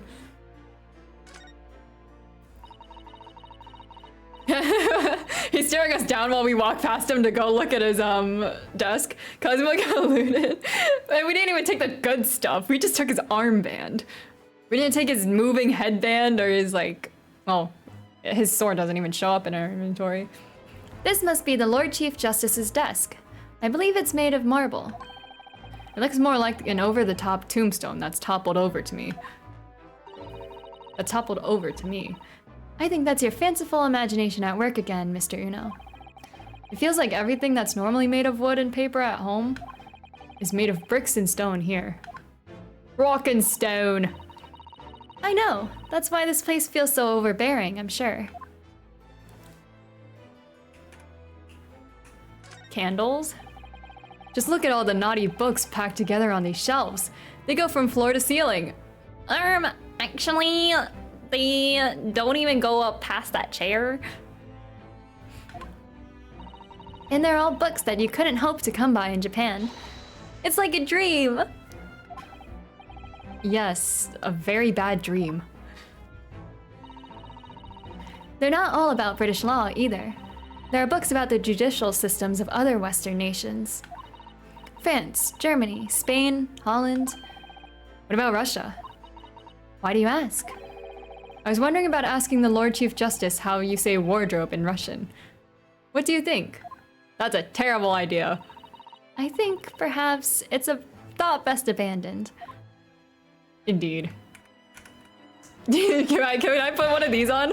Imagine I show up, I roll up to the Supreme Court Chief's office, and I just start sewing myself into a knight's costume without even talking to him properly.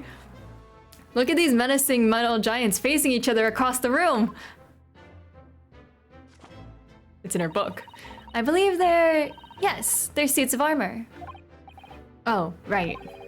I thought maybe they were like the lion dogs we have in Japan guarding shrine gates. No, not at all. In fact, in Europe, suits of armor like these are always possessed by evil spirits, you know. And they roam around in the middle of the night. Really? Is there nothing you don't know, Mrs. Sato? Are you serious? This book tells me everything I need to know about everything. For such a thin book. If you're ever unsure, just ask. Where did she get that incredible tome?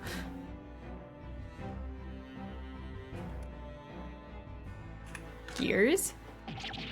Is this some kind of clock? Actually, I think we might be inside some sort of giant clock. But those gears are larger than anything you'd find on a steam locomotive even. It's eerie. Do you think clocks are some sort of hobby of his? The Lord Chief Justice, I mean.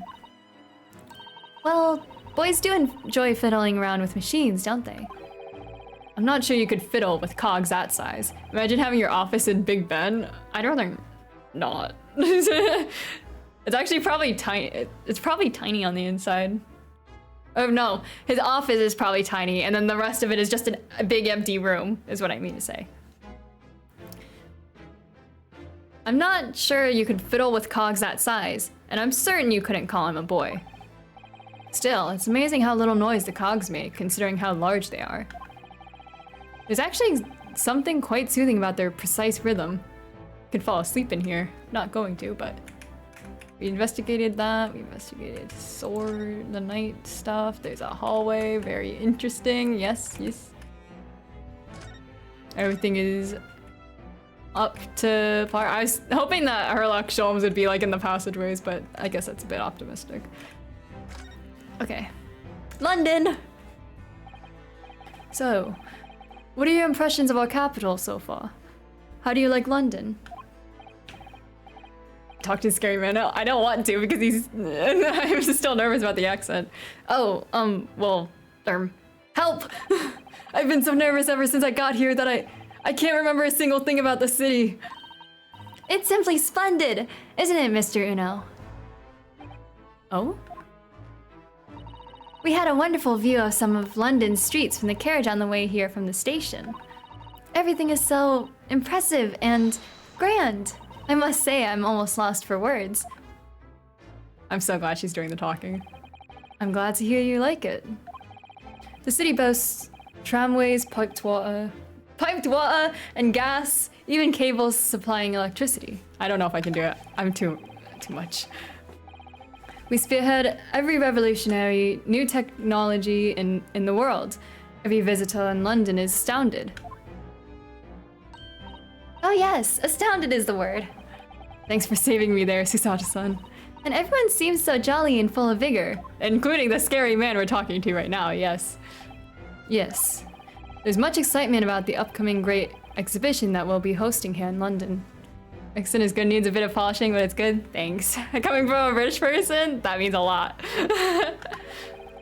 Great exhibition? You should watch Bridgerton if you want a posh accent. I've heard a lot of great things about it. Cultural and technological achievements from around the globe are to be exhibited here in our great city. Jesus, hold on. My brother is hitting the table. It will be the greatest spectacle of its kind in history, and will make Paris's World's Fair look like a toy shop. Gosh, I can hardly imagine how magnificent it's going to be. Please speak more, Susato, I beg. Great Britain's capital city is nothing but magnificent. London is the center of the modern world.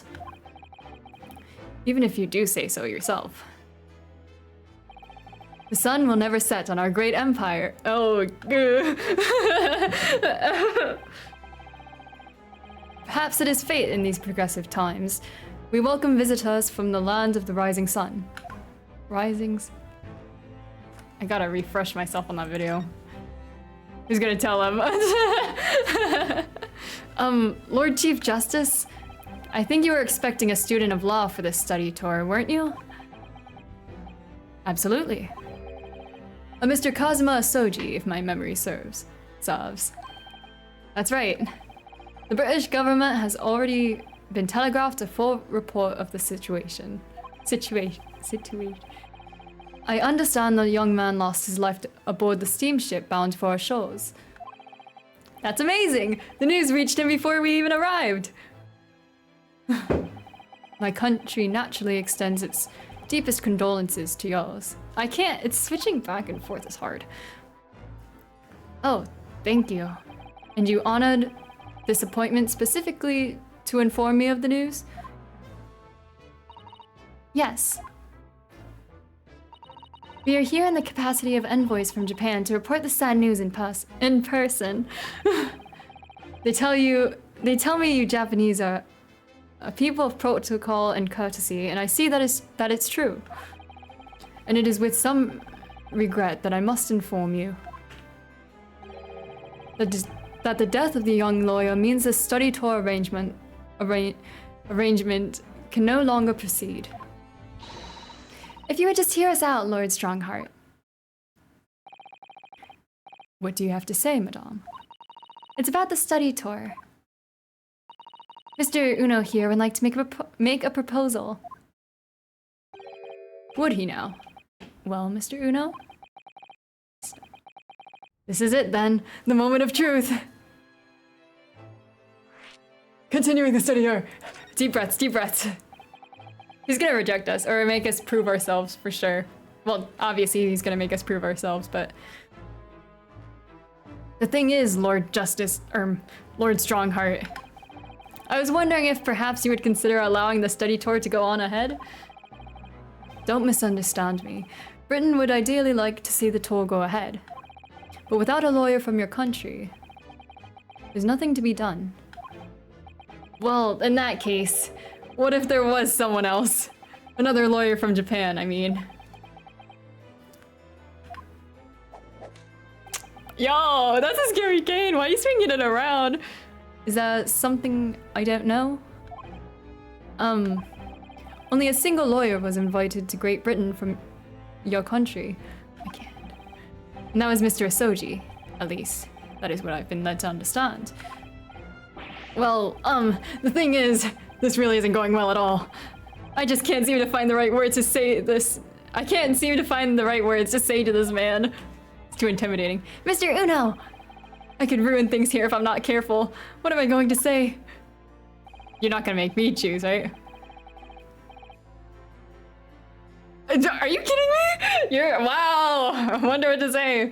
If there's someone else here from Japan who could be described as a lawyer, it's... Wait, what if I say her? Well, she's a judicial assistant. So... It's me! It's me. I can do it. Is that so? I mean, I don't actually have qualifications as such, but... No qualifications, you say? And yet you still claim to be a lawyer? I have acted as a lawyer in court before. Only once, as it happens. And I had Kazuma to help me, and I was the accused, but glossing over the details. I've been spending every spare moment on the journey here to Great Britain studying. I've learned all about British law and court proceedings while I was on board the SS Buria. The voyage from Japan is some 50 days, I believe. Not what you might call a full education. To become a qualified lawyer here in Britain, not only do you need a university degree in law, you must also complete several years of training. I realize it's far too short a period of time, but I can't just go back to Japan. Kazuma, Mr. Asoji's journey had only just begun. Coming here on the study tour was all he thought about. I have to carry on and do everything he planned to do. I know it must sound like I have an overly inflated opinion of myself. Very true. But I would do anything to prove that I have what it takes. Any test you care to set me. Just one chance. That's all I'm asking for. I'm really getting into the anime protagonist here. Please! I'm channeling Deku energy. 31 seconds. Sorry? Your opening statement there, Mr. Uno. It was 31 seconds long. Not too brief, not too protracted. A perfectly judged appeal, I would say. Which is a skill that you would stand in good stead as a lawyer. Lawyer? Oh, thanks. So, you're willing to put those words to trial, are you? Well, I'm all for entertainment. Huh? But let me ask you one thing first, sir. Yes? What would Uno's quirk be? Definitely not anything charisma related. Well, maybe somehow talking himself. He said observation, so something probably relating to that. But he's already quirky enough, if you ask me. You say you intend to do everything Mr. Asoji planned to do. Are you firmly set on that path? Well, yes, that's my intention. I see. Am I imagining things? Or did his expression just alter a fraction there all of a sudden? I didn't see it because I was... Remember he said that? Wait, what? Hold on. You intend to do everything Mr. Asoji planned to do. Is that what you're talking about? Very well. You have your wish. I'll give you a chance. A test to become a specially certified lawyer. Whether you pass or fail is entirely down to you. Really? Here's our test. So, what form will the test take exactly? Tell me, Mr. Uno. What do you consider the role of a lawyer to be? Well, defending people, of course. I gotta figure out. Well said. So, let's have you defend someone. Already? Huh? Your timing is perfect. In fact, there's an apt trial to begin later today. No advocate has been appointed for the defense as yet, so this will be welcome news. Today? Straight away? If you manage to secure a verdict of not guilty, you'll have passed my test. What could be simpler? Ugh, how do I get myself into these situations? Well, could I ask, what sort of trial is it, Lord Strongheart? Yes, good question. Ah, I remember. It's a murder trial. Murder. A murder? Uno's first case is defending a man on death row. Oh no, it's over. An extremely simple case, I understand. You really can't lose. Can't lose. That's easy to say. But I should mention, just in case, if the defendant is found guilty, he will, of course, be sentenced to capital punishment. Capital punishment? He'll be put to death? Oh god. Here in Great Britain, murders are sent to the gallows without exception. Presumably, you read that much in your short C-based introduction to British law? We can't possibly agree to such a test. We would be toying with a man's life. I am the Lord Chief Justice, and I've decided it's acceptable. But you can't do that, can you? There's no need to overcomplicate this. All you have to do is ensure that you don't lose. So the defendant may live or die depending on how well I perform in court. If I lose, he'll be hanged. Oh god, that's so dramatic. Mr. Uno, you've come to me claiming to be a lawyer. If you want me to take you seriously, you need to prove you're willing to do a lawyer's job. And you say you intend to see through the will of your compatriot, Mr. Osoji.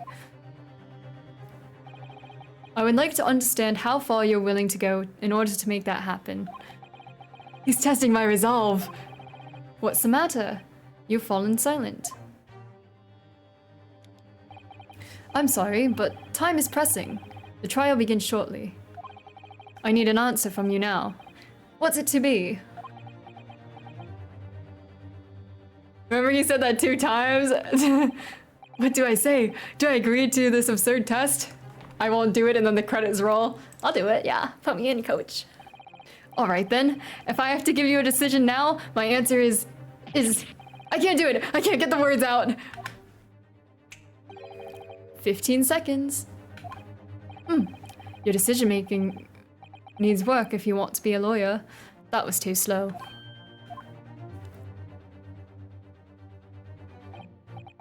So, it's as I suspected, is it? Sorry? You have no noble intentions, but lack the resolve to see them through. The test is cancelled. Thank you for stopping by. Go and acquire your ticket for passage back to the east tomorrow. This conversation is over. Welcome in, dear. How you doing? Your Z fact is that I only practice how to do a British accent for 30 minutes, and this is the result. I wish you were from Chadlington, so maybe I could impersonate Clarkson's. Hi, Lo. Welcome to the stream. How you doing? Yes, Lord Strongheart. Thank you for offering me a chance. That's it! Mr. Uno. I'm sorry, Miss Susato, but what could I do? It's alright. I understand. You do? I understand you're a disappointment and we studied for nothing. Not feeling the best right now, but I'll live. Are you sick or just not feeling great? Did you eat, drink water, sleep? Probably the sleep schedule that's getting to you. It's not an easy decision. It's not an easy decision to choose whether to defend a man in these circumstances. But resolve has absolutely nothing to do with it. What are you trying to say, madame? I think what Mr. Sato means... You must have had pretty good English. Yeah. Yeah. Is that no matter how badly I'd like to be recognized as a lawyer and stay here in Great Britain, to risk another man's life by treating this his one and only chance at a trial so trivially would be utterly unforgivable, and I feel exactly the same way.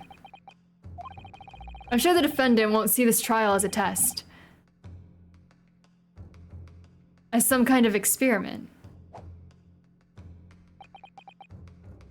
Struggling to sleep last night since I hurt my arm.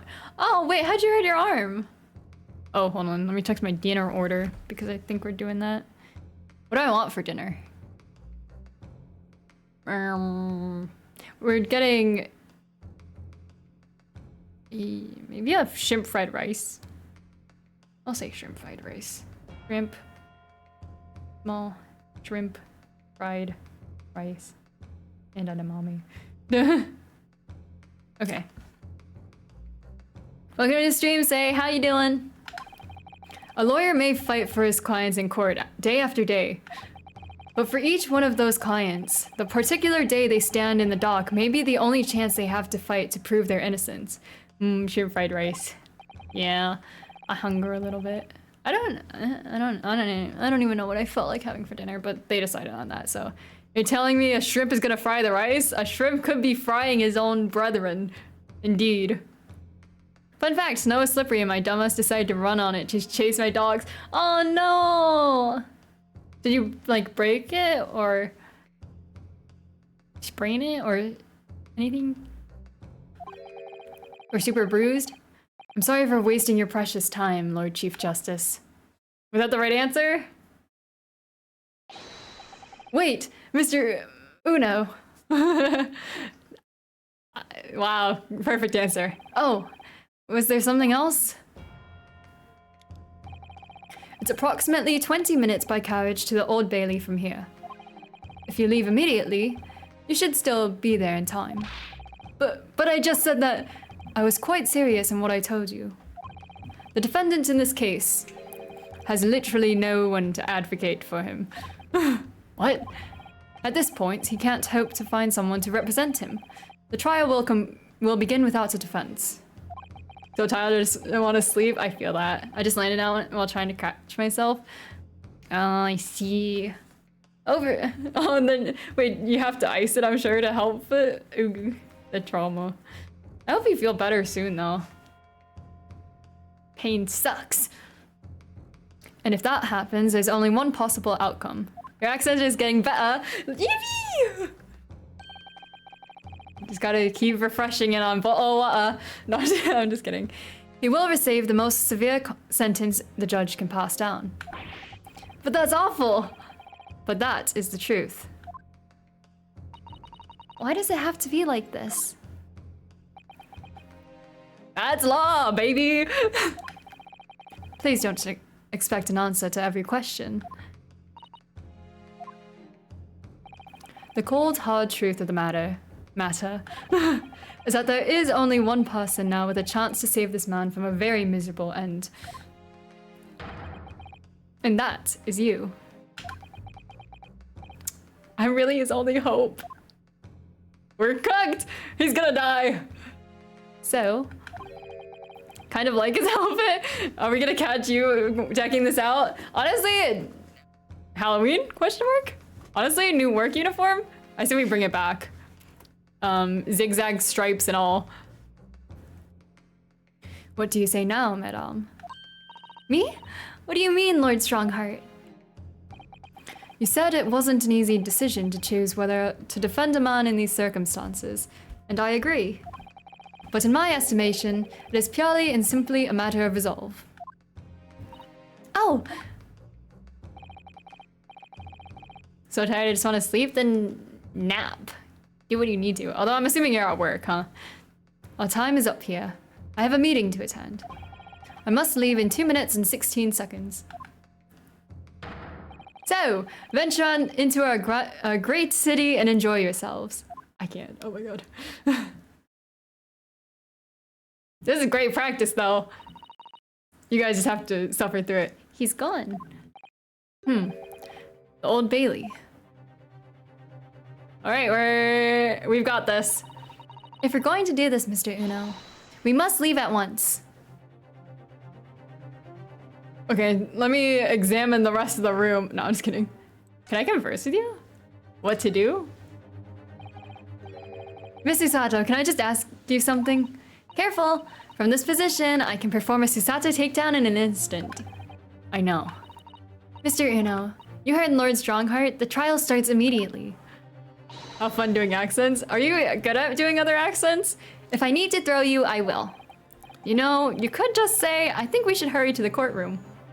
Hold on, my father's calling me.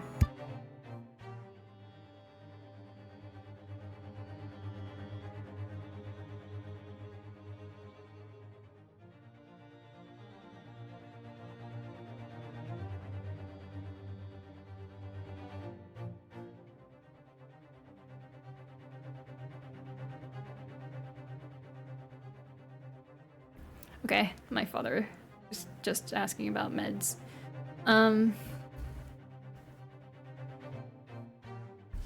Every other character in this game except for one is British. Ugh, have fun doing accents. I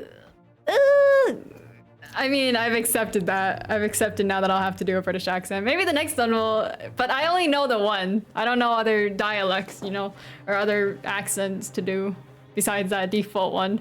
And the country one. You know, you could just say, I think we should hurry to the courtroom. If you need to ask me anything, it had better wait until we're at the Old Bailey. Okay. I'm sorry, I was stalling, I got nervous. Or you could just get British people to star in your streams. It's good practice, okay? I also don't want to inconvenience anyone. I think it's fun to do accents, I'm just not very good at them, you know? 18th February, 9:45 a.m., the Old Bailey Defendant's Antechamber. Oh, thank goodness, we're in time. There's still 15 minutes until the trial begins. I never knew a horse-drawn carriage could go so fast. I thought my teeth were going to rattle loose. Oh my god, it's just like my dreams, where all my teeth fall out. Did you hear what I said to the driver when we climbed aboard? Get us to our destination in 5 minutes, driver, and there's a guinea in it for you. Is that a beer or something? That's like a... what? It's one of my favorite lines from the Herlock Sholmes stories, and it worked quite perfectly. I'm not sure why you're so pleased. I thought we were going to die, and we had to pay gold for the privilege. Well, at least we arrived here before the trial started. Yes, I suppose there's that. Like a Guinness? That's what I thought. Anyway, I don't understand it. The court clerk said the defendant should be here, but there's no sign of him at all.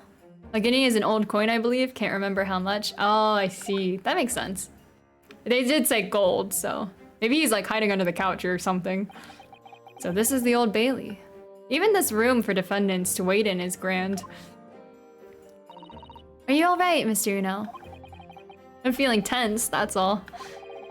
This place gives me the same sense of foreboding that I remember from the Supreme Court in Japan. An oppressive air, almost as if the building itself is going to crush whoever is about to be sentenced. Isn't it also a place? I believe so. It feels like only yesterday that I was the one about to be crushed. Yes, whoever the man you're to defend is, I imagine he's feeling very alone in this moment. Top of the morning to ya, madame. Sir. Sorry. Please tell me I don't have to defend him. What are you doing following me here? Things are fair desperate, aren't they? Are they? I don't fucking know what accent did... I think I can just read him normally because he has the accent in the text. Never mind, he has an Irish accent. I don't even know how to do an Irish accent. Sorry? Would you look at those expressionless faces? From the east, are yous? We're from Japan, yes. I don't know how to do an Irish one. I didn't practice that.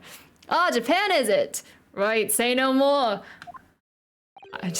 So, how much do you need? Top of the morning to you laddies. My name's Jacksepticeye. Sorry, that's all I got. That's all I know. No, we're just here because... No need to explain, fella. I've been there myself, so I have. No place to go, nothing to eat, barely a penny to your name, and all while in a strange, faraway land. I'll throw in some British in there, but I don't know how to do an Irish one. Sorry. Well, actually, we haven't found a place to stay yet, no. Yo, you're defending Jacksepticeye. Don't tell me I'm defending him! 'Tis grand, 'tis grand! Let me start by giving yous 1,000 guineas. Say nothing now. 1,000 guineas? Please, Miss Susato, you don't have to shout. Was definitely a bit Aussie there. I'm sorry. Okay, I don't know Irish accents. I haven't interacted with any people with an Irish accent. I only used to watch Jacksepticeye, but a long time ago. But 1,000 guineas is enough to build an entire mansion in the most prestigious area of Tokyo. What? Just nothing to me at all. I just like to ensure I have sufficient funds to weather a rainy day, you see. I'm not giving him an accent at all. Unless it's in the text, okay? I can't do it. I'll read up on how to do an Irish accent later, but... I have enough wealth to buy the city of London 2 or 3 times over. Could that much rain even fall in one day? Well, even so, we couldn't possibly accept such a large sum of money. How did we even get on the topic of him offering us money? Such tall hat, is he compensating? Indeed, probably for his height. Look at him. Imagine he's actually like 7 feet tall. Ah, that hit me in the eye. Don't get me wrong, fella. I'm not giving it to you, no strings attached. I'll be wanting you to do something for me. Oh? To be honest, 'tis a little embarrassing. The trial that's about to begin, you see, is for me good self here. I'll be in the dock. Wait, we're defending him? I have to keep talking about So now what I want you to do is come along with me and stand there beside me. Officially, you'd be my lawyer, but that's just a little detail now. Oh, well, the thing is, don't worry about a ting. All you have to do is stand there next to me. Nothing more. Otherwise, you see, the trial is going to start without me having any kind of representation at all. So it was true. The Lord Chief Justice wasn't just making it all up. Why would he make it up? I'm terribly sorry to have to ask, but does that mean you're the defendant in this trial? Bluster and blazes, do yous not know who I am? Me, one of London's biggest names. No, sorry. We've only just arrived in the city, you see. I see. I suppose it isn't altogether impossible. Well, just next to Hyde Park there in the center of London is another beautiful park. Sorry, a park? What? It's called McGilded Park, full of blossoming flowers in the spring and singing birds and whatnot. I have an update from this morning. Oh my god, how did it go? How is the asking? I donated it to the city, so I did. An entire park in central London? Jack gave me his blessing. Yippee! Congratulations! Now for the hard part. In my opinion, the hardest part. A city of smiles, that's my vision for London. There's nothing Magnus McGilded wouldn't do for the city and its queer old people. That's amazing. I mean, really extraordinary. So he's a rich criminal on death row. Also, welcome to the stream. Ah, but now they've got the gall to say I'm a good for nothing and nothing criminal. Me, Magnus McGilded. What is the matter with the London police, I ask ya? Ha. Oh god. Alright, don't pass out. Mr. Uno, Perhaps now would be a good time to introduce ourselves while the gentleman catches his breath. Good idea.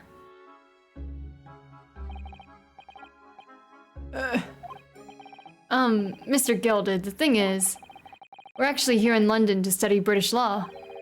We're law students on a study tour from Japan, you see.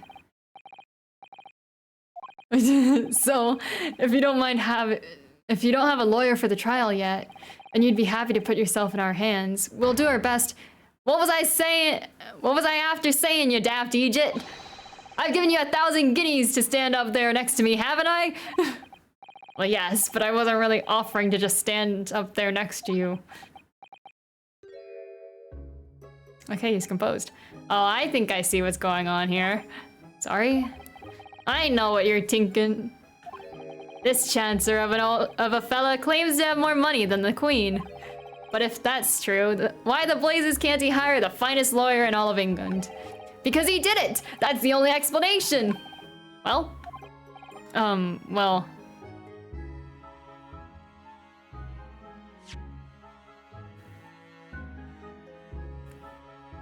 No, I know why he doesn't,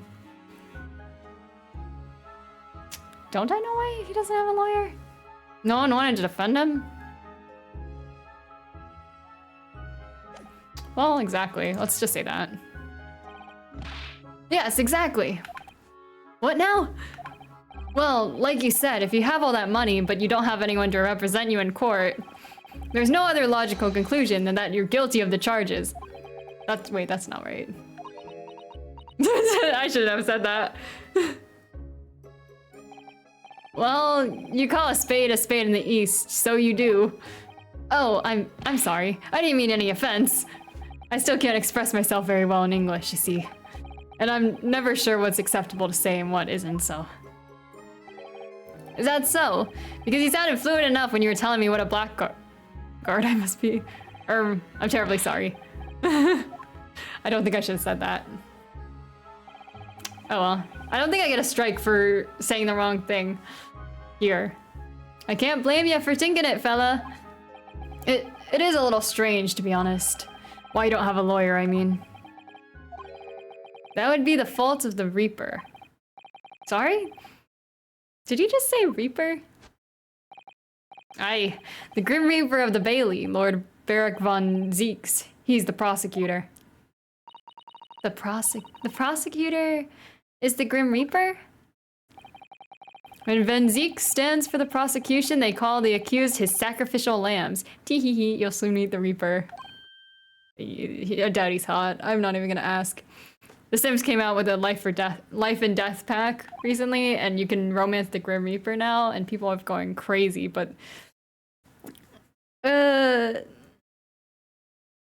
the kids he makes apparently are pretty ugly. And to this day, in every single trial in which he's been the prosecutor, the accused has been damned. What? So it's reached the desperate situation where there's no one willing to stand in defense against the fella at all. You could say he's a living legend of the Old Bailey. Goodness, Lord Beric von Zeeks. He must be an exceptionally talented prosecutor then. Or he just calls everyone guilty and ends it there.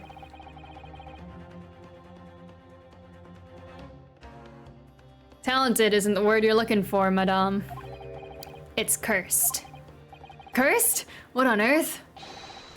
The defendant is summoned, and his counsel. Please make your way into the courtroom. The trial is about to begin. His counsel. That would be me. Oh, 'tis time. Well then, fella, don't let me down. But I don't know anything about the case. You haven't told me what happened. Until you showed your face here, I'd made up my mind, so I had. I was going to apply to voice the Reaper in someone else's stream when they were looking for VAs. Wait, did you? Why didn't you? Sorry? I decided I'd have to defend myself in there. Oh, now he's playing the sad old man. How would that have worked? But then you made an appearance. A student of law, wouldn't you know? 'Tis no accident, I can assure you of that. 'Tis fate. So don't get cold feet now, please.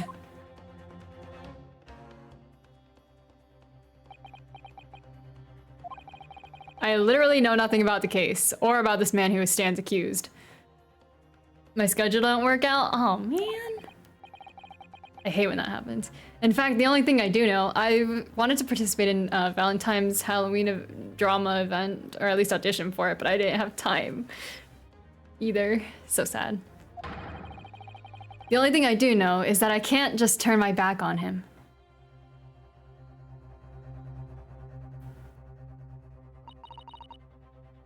Mr. Uno. The man has no one. He'll have to stand alone in that courtroom, armed with nothing to defend himself. Yes, something that Kazuma would never have allowed to happen. Counsel for the defense! What are you doing? If you're late for the start of the trial, you will lose your right to stand. I'll be right there. Oh. It's happening then. My first trial in a British court. I hope you're watching over me, Kazuma. Because I have no idea how I'm going to manage this. We're gonna start it. I know we only have like 20 minutes before I gotta go, but we're gonna start it because I'm curious.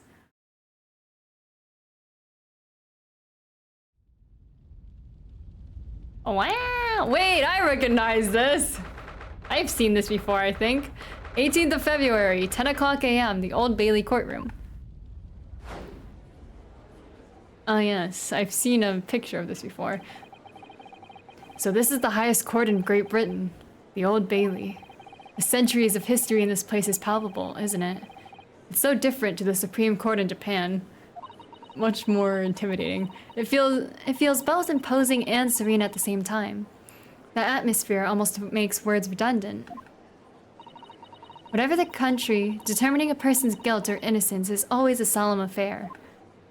We got a whole audience. May I say something, Mr. Uno? Oh, yes. What? Your eyes look ready to pop out of your head again. I know, but I just can't help it. Yo, a vampire! What? Wait, show me him again. What? The Santa? Hello? In the name of Her Majesty the Queen, I hereby declare this court to be in session. We are here today to determine the guilt or innocence of Mr. Magnus McGilded. Meet scary/hot British man number 2, the vampire.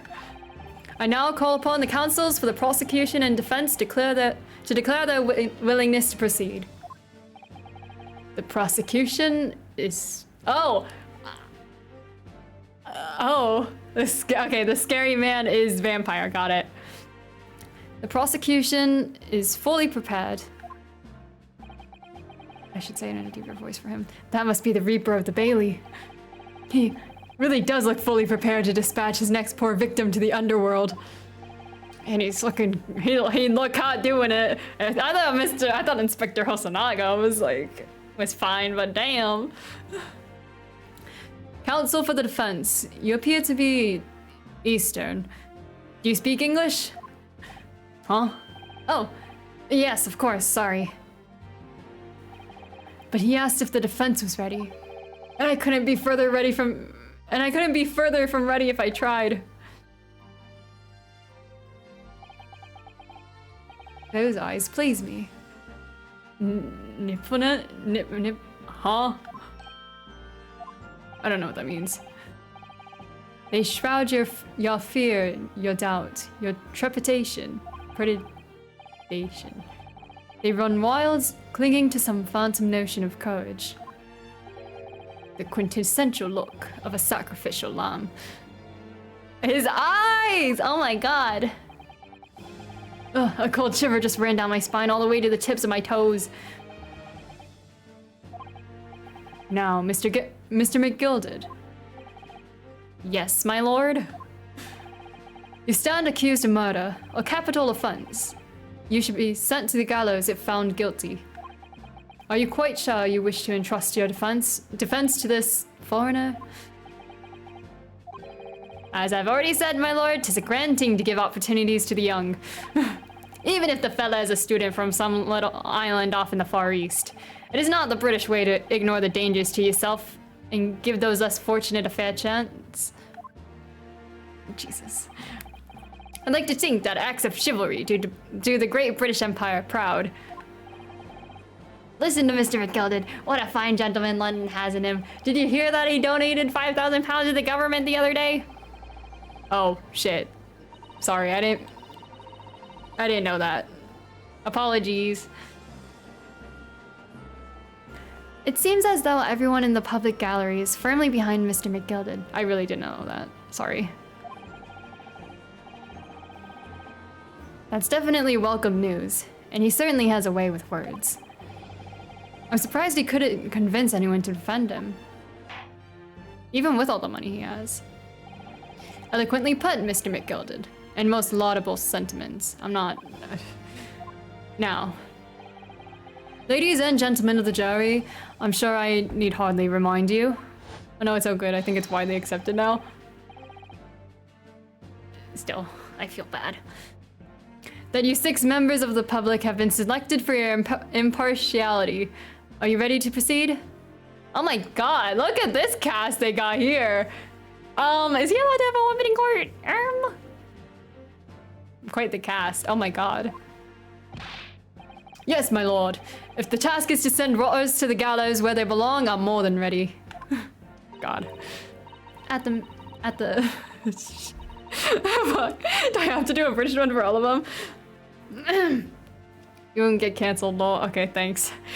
I didn't know, okay. No twin longers, no sky longers or whatever they're called.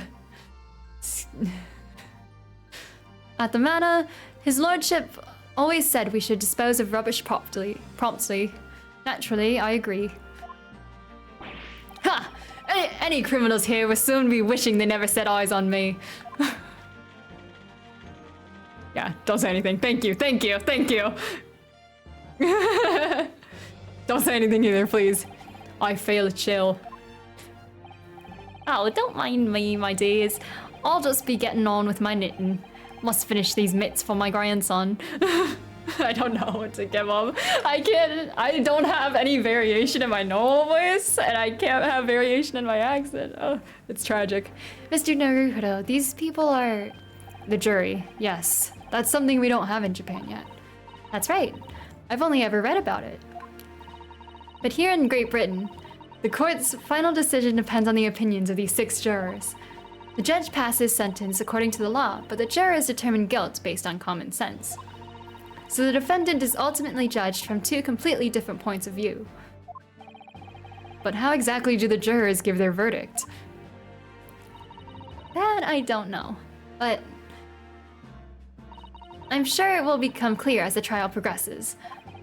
Yes. Prosecutor Van Zeeks. My lord? My lord?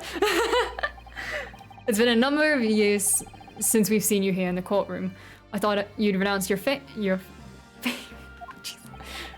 I'm known as the Reaper of the Bailey, my lord. Infamy rather than fame, I would say.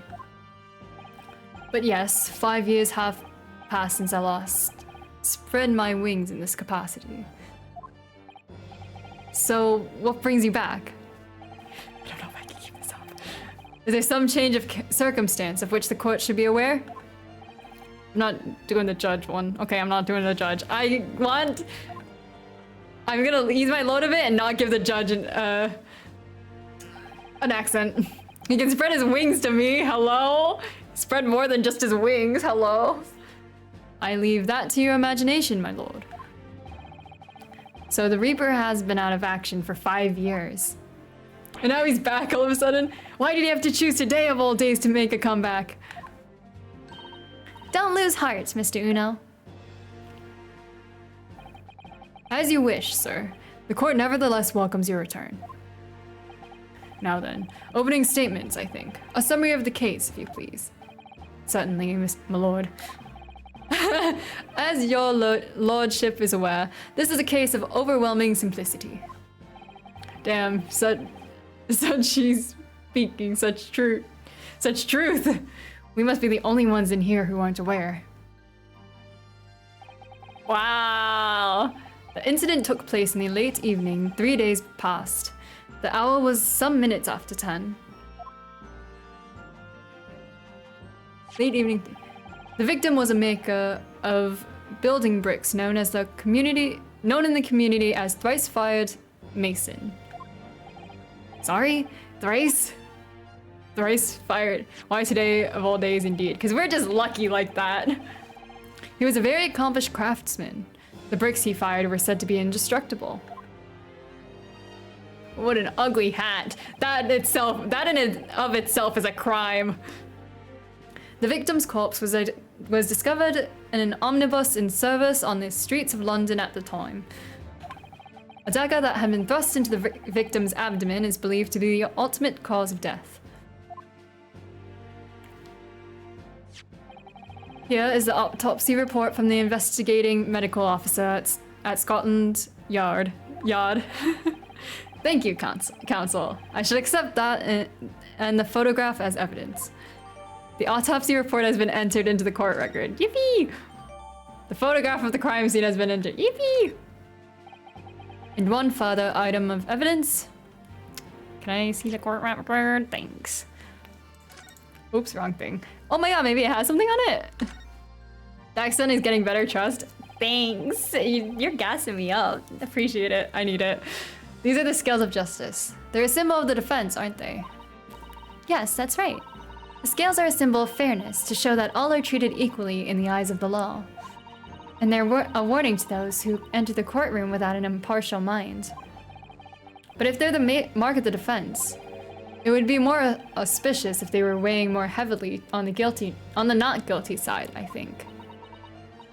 Very impartial, I'm sure. Did he leave me anything in it? Anything interesting? Oh my god, it's his name! The lawyer's name is embroidered on the inside here. Look. Kazuma Soji. This was his band, of course. He had his heart set on the study tour in Great Britain. I'm sure he would have found the truth he longed for here. But he lost his life before he even had the chance to see the place. That's crazy. I have such a strong sense of his hopes and dreams when I look at this armband, though. That's fucking depressing. Okay. Thrice fired Mason, male, 54, brickmaker, getting him bricked up.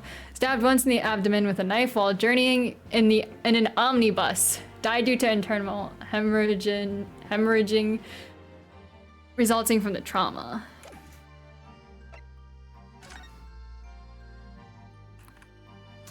He's missing a button.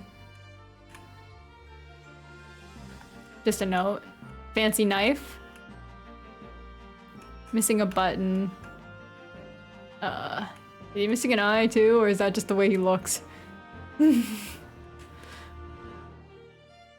Ugly hat. Maybe the mark. I'm just trying to call out things as I see them now, you know? So then I can be like, oh my god, look guys, I was so right about everything. Okay. And one further item of evidence. The prosecution wishes to submit these as well. And these are... Good lord! Is that blood, counsel? Yes, my lord.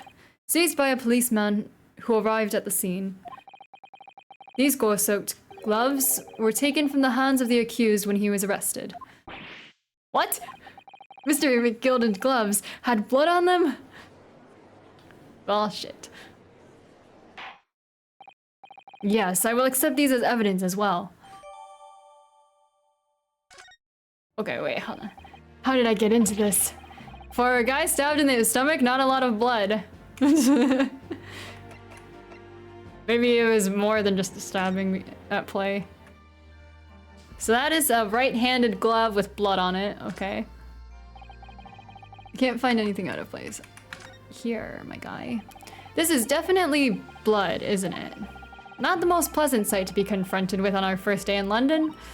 Well, nothing will come of grumbling now. No. By the way, is Mr. McGilded right-handed? Yes, I believe so. He was toying with a coin in his right hand a little earlier. Pity. If only he'd been left-handed. I think blood on either glove would be fairly incriminating, really. Anything anything interesting? You got anything in your gloves? You got games on your phone? No? Okay. Noted. I'm backed into a corner before I've even started. Continuing. According to the driver of the omnibus, there were only 2 passengers traveling inside his vehicle at the time. Only 2? Obviously, one of those passengers was the deceased brickmaker, Mr. Mason.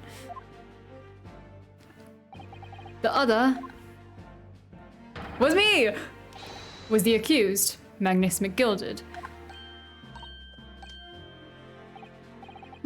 Well, rather damning circumstances to say the least. Defendant, what say you? Well, of course, I have no recollection of such thing. Mr. McGilded! To be sure, I rode the omnibus that evening. But whenever I'm in a carriage, I'm taken with a fierce tiredness and I always succumb to it. Are you claiming to have been asleep? 'Tis the motion of the carriage, my lord. Lilton, so it is. And when I opened my eyes again, 'twas a desperate sight before me. The body of a man I'd never laid eyes on before in me life.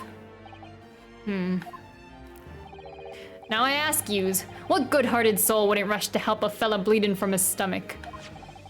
I wasn't about to start worrying about me gloves now, was I? I reached out to give the man a hand, or a glove in this case. So the blood got on the gloves then, after the man had been killed. Unfortunately, that statement is of the drivers is only the beginning. What? That's not all of it. There were multiple witnesses to the precise moment at which the brickmaker was fatally stabbed. I can't do it. A passion-filled exclamation properly. Order! Order! Order! When the killing took place, only the victim and the accused were inside the carriage. And there were witnesses to the crime. This is not just a case of compelling evidence. He's pointing at... The way he points so delicately. It's the nail in the coffin for the accused.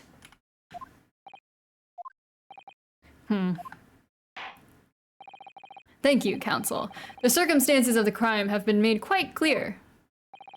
I think we will hear testimony from these witnesses, first of all. Your wish is my command. Oh no, his point is hot! Oh no, he's hot!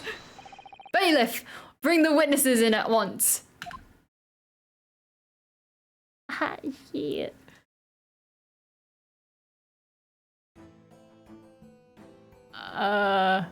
What's with this Christmas crew?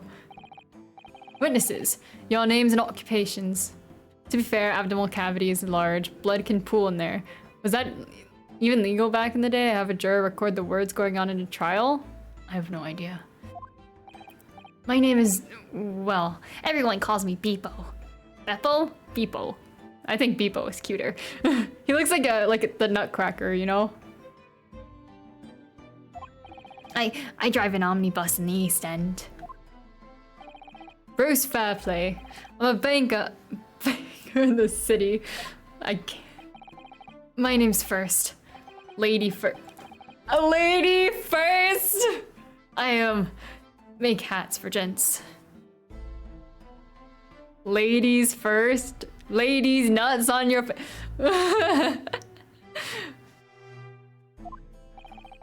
Let's begin by confirming the facts. 3 days ago, at a short time after 10 o'clock in that evening, all of you present in the stand were in an omnibus and witnessed the aforementioned incident. Banger in the city with the face of a villain. Accurate. Is that correct? Yes, sir. Quite right. Yes, sir. That's right, sir. Very well then, let's proceed with your formal testimonies, please. Each of you will tell the court precisely what you saw.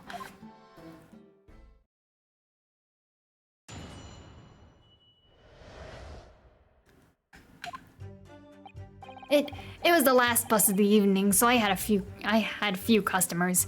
I remember it well. The victim and the man accused of killing him were sat next to each other inside the bus. Then out of the blue, the accused just reached over and plunged a knife right into his guts. That's right, he stabbed him. I screamed, I did, I couldn't help it. I like this guy. I like him the most. I like him. There's no way that guy has any guilt to him whatsoever. As soon as I heard the scream, I stopped my bus. And then I saw it too.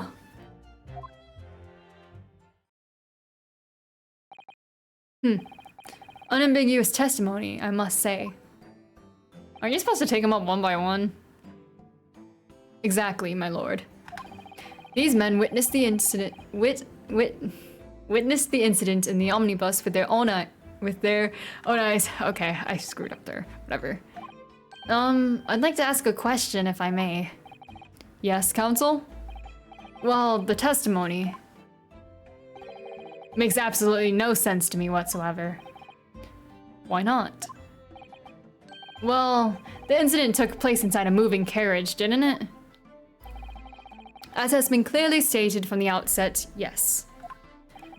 Well, in that case, how could those two witnesses possibly have seen what happened? There's no way they could have seen the inside of the moving carriage. Wow. How quaint. I'd read that civilization in the Eastern Island nations was a good century behind our own. But you're here in London yourself. Are you really so ignorant about our omnibuses? Huh? Tell me. Can I say that? Is that okay?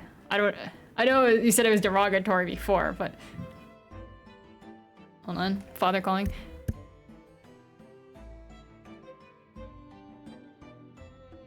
I'm being summoned. I'll be right back.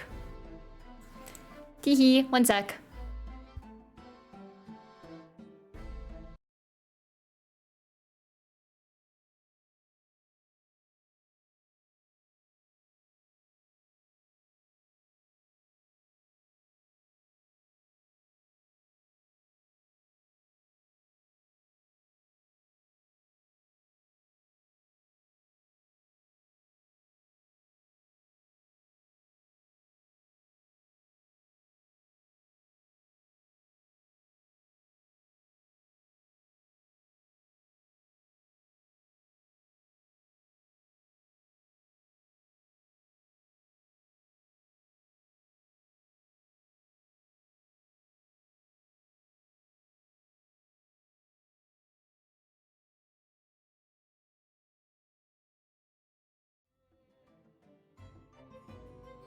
Okay, so food is here. I think I'll come back after food and continue stream because I don't want to study. So I'm just gonna slap a BRB dinner and come back in like 30 minutes or so, probably. Okay, I'll be back. Everyone make sure to eat food. Take care of yourselves. I'll be back. I don't want to study. I'll be back. I'll be back. I just want to we'll get through this part, okay? And then I'll study, okay? And we'll end. Bye.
Oh, I probably should have fixed my model tracking before I came back. Teehee. Let me switch over again. Oh well. I tried I tried looking up how to do an Irish accent for a few, but I don't think I'll be attempting that today. That is a bit too big of a bear to fight. I'm gonna probably have to rewatch season 1 again. Yeah, me too. I mean, I remember the ending, which is probably good enough. They'll probably have like some kind of little summary of what happened in the last season, probably. I forget when they stopped airing Arcane season 1, but they'll probably have to do some kind of refresher if it was a long time ago. If they're feeling nice, I don't know. But welcome back, everybody. I hope everyone had good noms. I didn't realize I had your stream unmuted and your voice scared me. Oh, sorry. Welcome back to the stream, everybody. Welcome in, Panda. How are you? I'm assuming you work today, so how's that? I hope everyone ate. I hope everyone got water, used the bathroom, did whatever you needed to do. Welcome back. Welcome back. Let me see. Okay. You did? I'm tired. You're tired? Oh, I was supposed to eat. Yeah, go eat something if you have something. Then I went to the gym. Wow! Wait, you went to the gym? Did you throw up this time? No, I'm just kidding. Did you do lifts? Did you get gains? Jacked up? Okay, hold on. Let me pull up chat on my phone properly. I hope the beats were good because I have no idea what I put on. I put on my streaming playlist, which has a bunch of socially acceptable songs in the sense that, you know, they're all like pop, good songs, you know? You did legs? Oh, I love leg day. Let's fucking go. I'll feed Cat, but probably not myself right now. No worries, no worries. I also fed my pets too. Okay. I didn't hear music? Real? Oh, sorry then. Apologies. I did have music playing, but I guess it wasn't very loud for you guys. Sorry. Stop it! Why are you crawling in? Why are you clawing into my leg? So that's why I didn't think I had your stream unmuted. Oh, I see. Sorry. Okay. Let's get back into it. Yeah. Okay. Tell me, let me remember how to do the frickin' accent. Cause now I have the Irish accent in my mind and that's just not gonna work. What? Okay. I don't even think any of this would have the accent in it. Traveled in an omnibus. Okay, whatever. I'll read it in regular, good old American English for a sec. Tell me, my Nipponese friend, have you ever traveled in an omnibus? Well, no. We, only arrived in London this morning. No matter? Matter. I've arranged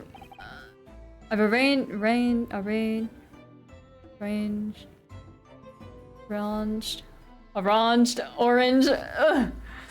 Let me relearn what I was doing before because now it's knocked out of me. It all comes down to practice. I've arranged for us all to see for ourselves. The actual scene of the crime, that is. What do you mean? The actual scene? How? A carriage is destined to be moved, after all. Presumably you understand that much.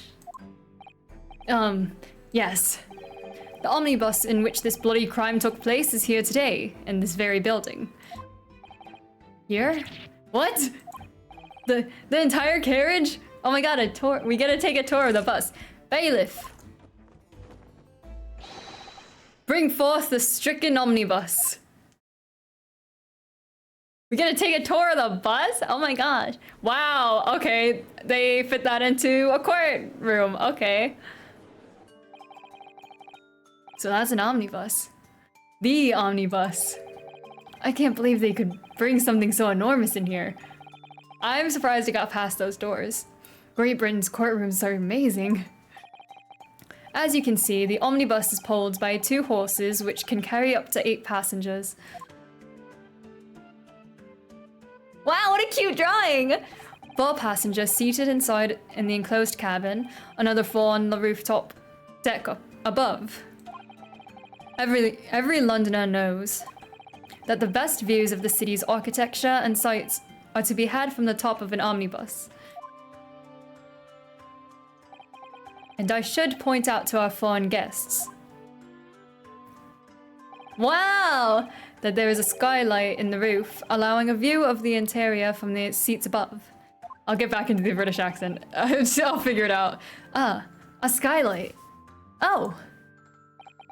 The penny drops at last, I see. These 2 gentlemen were occupying the rooftop seats on this omnibus when the murder took place. That is how they came to witness the grim incident. Through the skylight. Ugh, that makes perfect sense. Well, counsel, this is a first. In all my years behind the bench, I've never experienced the crime scene itself being brought into the courtroom. There are a number of important clues remaining inside the carriage, my lord. I would like to submit the omnibus itself as evidence. That is the prosecution's wish. He has to adjust his wig and glasses for that one. Okay. Very well. I see no reason why not. This omnibus is hereby formally accepted as evidence. The omnibus is from Jesus Christ. I'm just gonna put that one in my pocket. I can't believe it. The entire crime scene entered as evidence. Yes, Great Britain is simply extraordinary. Well, time to take a tour of this bus. Okay.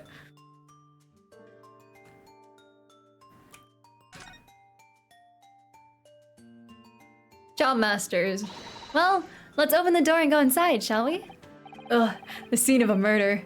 It's horrible. Wow, okay. There's something, I know, that's just the the bench is up there too. They have rules. They have compartments down here. Wait, only the one compartment?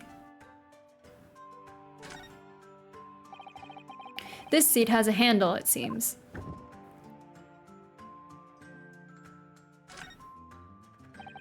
This looks like all sorts of equipment that might be needed to keep the omnibus running. Feeding tubs, tools to repair wheels, blankets, horseshoeing tools. So it's a storage compartment for the coachman to keep his things, it seems. There doesn't seem to be any space for passengers to stow their luggage, that's for sure. Well, I don't imagine it would be very convenient for that purpose anyway. Why doesn't it have a check mark on it? I read you. Can I close it? Okay, thank you. What is this? I'm back. Did you get beat by the Reaper yet? No, he brought in the whole ass omnibus, so I'm touring that before we get any further with the case. Ah, that's a poster for the great exhibition that's due to start 6 months from now. There's a lot of focus being drawn to the Crystal Tower, the centerpiece of the whole exposition. Ooh, the Crystal Tower. It's under construction already, I believe. People all over London must be fizzing with excitement at the prospect of such a grand event. Any suspicious windows? No. Bloodstain, perhaps? That's blood that's soaked into the seat. The victims, obviously. Yes, and that seat would be clearly visible from the roof deck. Would you really stab somebody in full view of the other passengers like that, I wonder? Well, it was after dark. And there was a lamp on in here, so perhaps the culprit couldn't see anything outside through the skylight. Whichever way you look at it, it doesn't seem like it was a planned attack. Didn't it? Wait, hold on. Can I... Oh no, that went too far back. Let me back in, let me back in. I wanted to look at the picture again, because he got stabbed in the stomach, so I wanted to see if the blood dripped down that far, you know? Maybe they moved the water?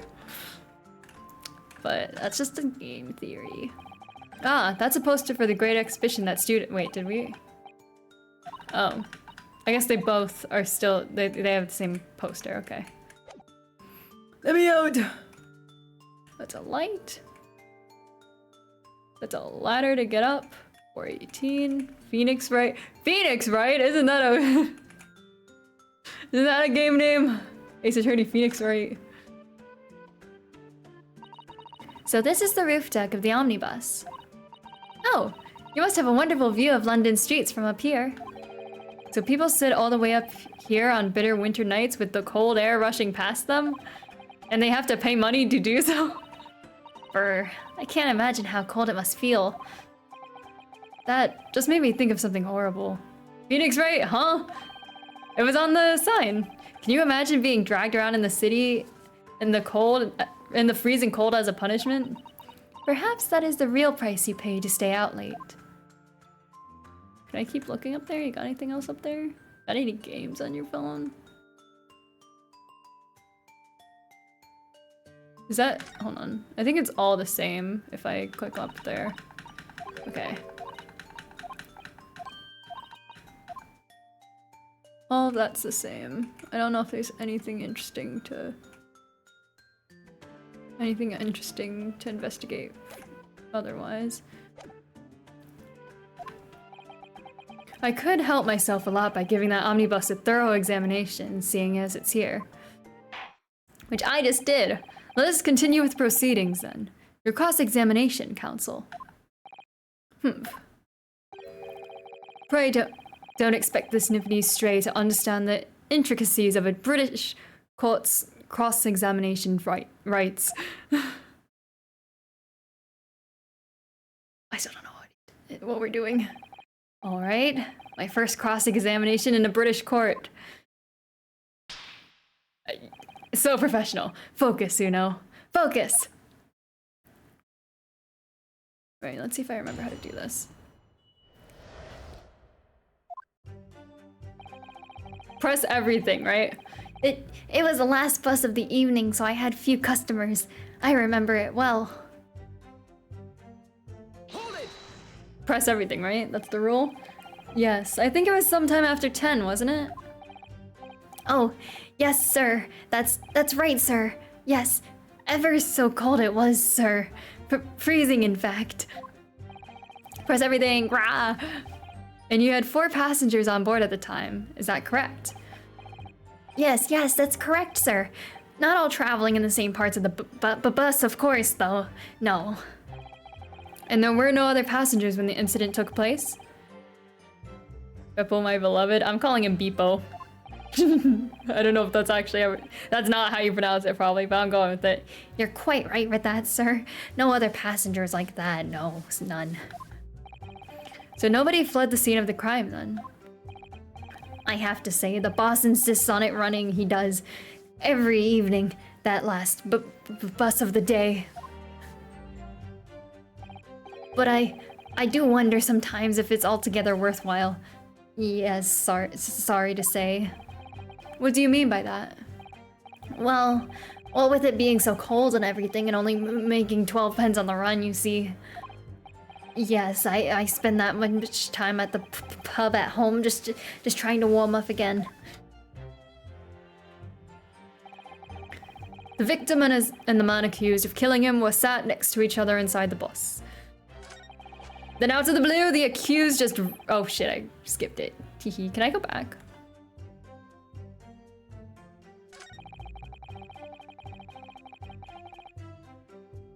Okay, let me press that. And you saw them through the skylight in the roof of the carriage? That's right. When you sit up on the top deck, the window's right there at your feet.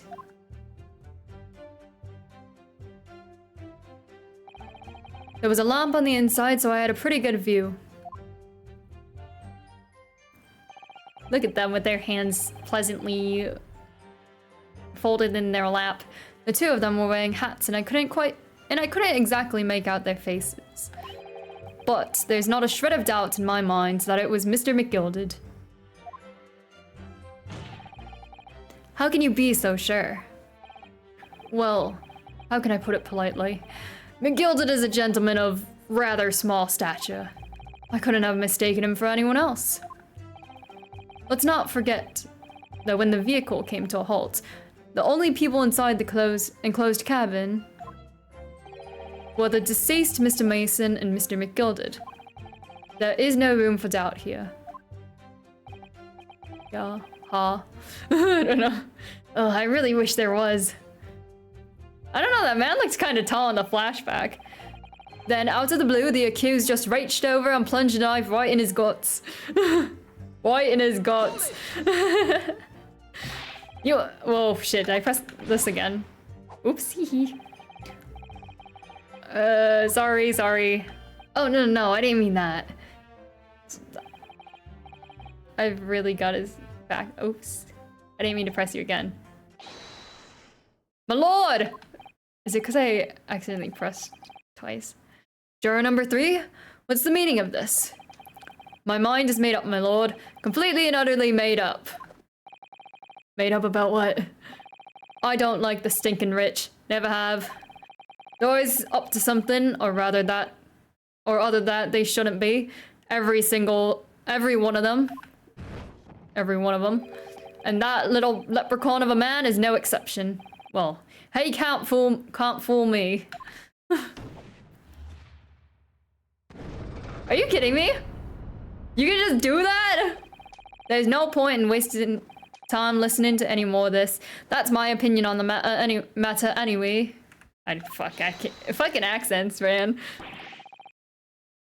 Wait, did I run out of strikes? Is that what this is? Welcome in, Chris. How's your day going? That is precisely what I was about to say. Wait, did I use all my strikes by accident?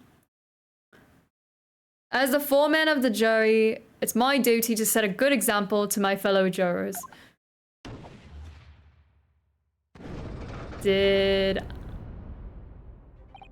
What is happening here? Let me see.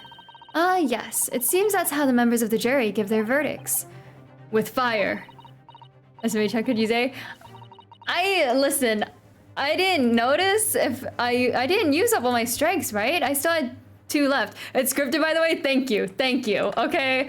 I didn't do anything wrong. I bet they were paid off. Even though they hate the rich. Also, welcome to stream, Pokey. How you doing? You're sitting here eating Doritos. Share, Chris? Hello? Apparently, yes. White for innocent and black for guilty. As the 6 members of the jury make up their minds about the case, one by one, they each cast a ball of fire into the great scales of justice, as we saw a moment ago. They have great aim. So if those enormous scales fall completely to the black side, does that mean... Meh, but happy to be here? Well, I'm glad you're here too! Welcome in. I hope, watching me... defend a man is, could make your day even better. Probably not gonna come out innocent, but we'll do our best. Let's do our very best to make sure that doesn't happen. Ugh. Or you get to listen to my awful practicing work in progress British accent, so now I'm even more worried than I was before. Very well. The court acknowledges a change in the jury's stance. Counsel for the defense, please continue with your cross-examination. This is a nightmare. Imagine if court in real life involved the jurors launching fireballs. I wish it'd be more interesting. Maybe then people want to do jury duty. That's right. He stabbed him. I screamed. I did. Couldn't help it. Just remember about beans and toast. You're so right. Oh shit, wait. Can I go back? Hee. Oh yeah, I have 5 strikes. I don't know why I'm worrying. I thought they carried over my 3 and I accidentally used them all. Plunge a knife into his guts. The victim and the man accused sat next to me. We already pressed on those, so it's okay. So we gotta press you. Hold it! The accent's good. Thanks, I try. He stabbed him, you say? And you were sitting up on the roof deck, were you? Yes, that's right, sir. I was up on the roof seats. I remember seeing the little gent sitting next to the fellow that was stabbed. I'd been thinking about a new hat design, you see. So I was just gazing absent-mindedly around. You need to come up with a hat that stays put, my guy. But then I happened to look down through the skylight. It was sticking right out from his belly. That huge great knife. A grim sight indeed. Ah, that doesn't help me at all. The jury looks like they're even more convinced my client did it than they were before. He needs a string that holds on his neck. You're so right. Or some bobby pins or something. That appears to have made everyone even more dubious that Mr. McGilded is telling the truth. If only we had some evidence to counter their suspicions. Mr. First. Oh, yes, sir. Is this the knife you saw? Oh, good grief. Yes, that's it. The very one, sir. Is that... Yes, counsel. This is the blade that was driven into the victim's belly like a stake through the heart. That is a blade of considerable size, counsel. It's about average. It is. And therefore, the scabbard is emblazoned prominently with a certain initial. The letter M, which seems oddly familiar. Ugh, please, no. M, for Magnus, perhaps? Or McGilded, possibly? Take your pick. It seems this particular big name in London made a magnificent mistake. Objection. That was a very weak objection. But there are M's everywhere. Yes, like in Mason. Objection! You got him there! This blade is far too extravagant for a poor brickmaker to have owned. No, this weapon of murder almost certainly belongs to the accused. He's heart pointing, true. He's heart breathing. Not conclusive, but certainly compelling, counsel.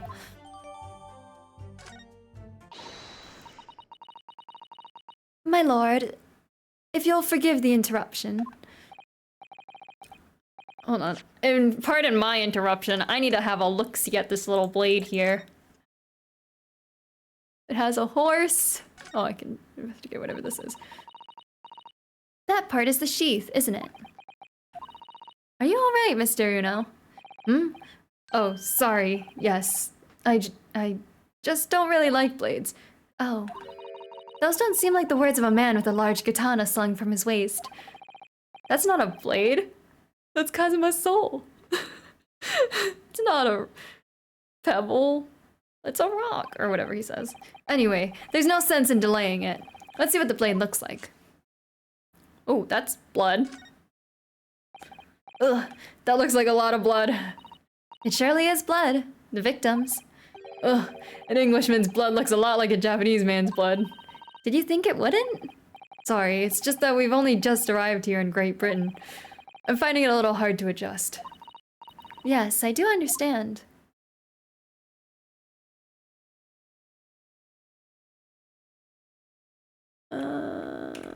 Anything? An ornate letter M. Undeniably Mr. Magnus's McGilded initial. And it's beautifully gilded too. It must be very valuable, I should think. Ah, what is it? Look at this M. If you turn it upside down, it becomes a W. This could change everything. A W? Yes, this is one of those, turnabout cases. I'm sure of it. I'm afraid I don't know at all. But what I am sure of is that this is an M. Oh, well, that idea was quickly quashed. An idea indeed. I think we've investigated everything about it, so we'll leave that there. Ah, juror number 2. Go on. Mr. McGilded is a pillar of society and a gentleman's word shall be sacrosanct. Sacrosanct? However, those of us in service know we must accept hard truths. Wait, what are you about to do? Dispose of the rubbish. Is that it? Wait, that's 5? 3 out of 5? 3 out of 6? No. I don't wish to cause offense, but I do like to eradicate all traces of filth and grime.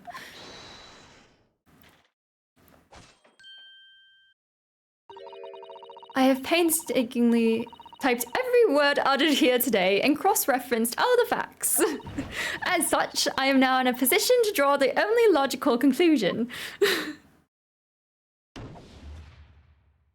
This is rigged. This is so rigged. They were paid off, surely. Not again. That's 4 out of 6 jury members who proposed a guilty verdict. There are only 2 left. We've had it. Every time I press these witnesses for more information, I just make the situation worse. Nevertheless, we persist. What we need more than anything at the moment is more information. We're still very much in the dark. I suppose I'll just have to keep pressing the witnesses, knowing that more sparks may well fly. We mustn't give up hope that we'll uncover something that will give us a way to fight back. But... alright, I'll keep trying. I can't give up. My first lost case, this is crazy, and I just need to keep calm and listen to the witnesses' statements again.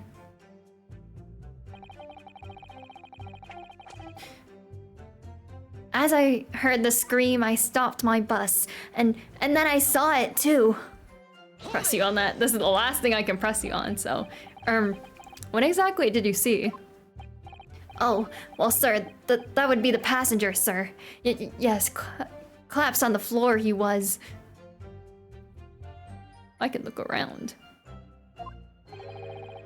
And by passenger, obviously you are referring to the victim, Mr. Mason, the brickmaker.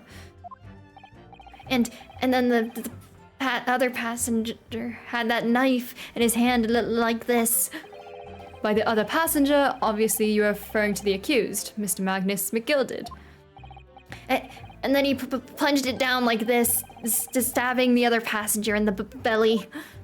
What? My lord, I wish to speak. Yes, juror number 5. Do I take it that you too? As the master of the London Guild of Coachmen, the idea of a murder being committed in one of the city's carriages is utterly abhorrent to me. It wouldn't be right to make a decision before hearing all the facts, though, as I said to myself. But I've heard enough now. The horse has bolted, as they say. No, please just keep an open mind a little longer. Gee up now, Silver Blaze. The finish is in sight. Old lady? Beepo is a long-standing member of the guild. I trust what the man says. Oh, thank you, sir. You're too kind. This is too unkind, sir. Which now means that 5 jurors agree to condemn this man. Old lady will come in clutch. Shortly. Hi, old lady.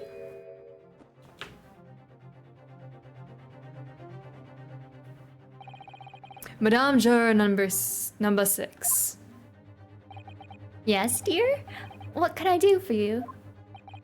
You have heard the testimonies of the witnesses in the stand. Oh yes, I certainly have. Still got my hearing, you know.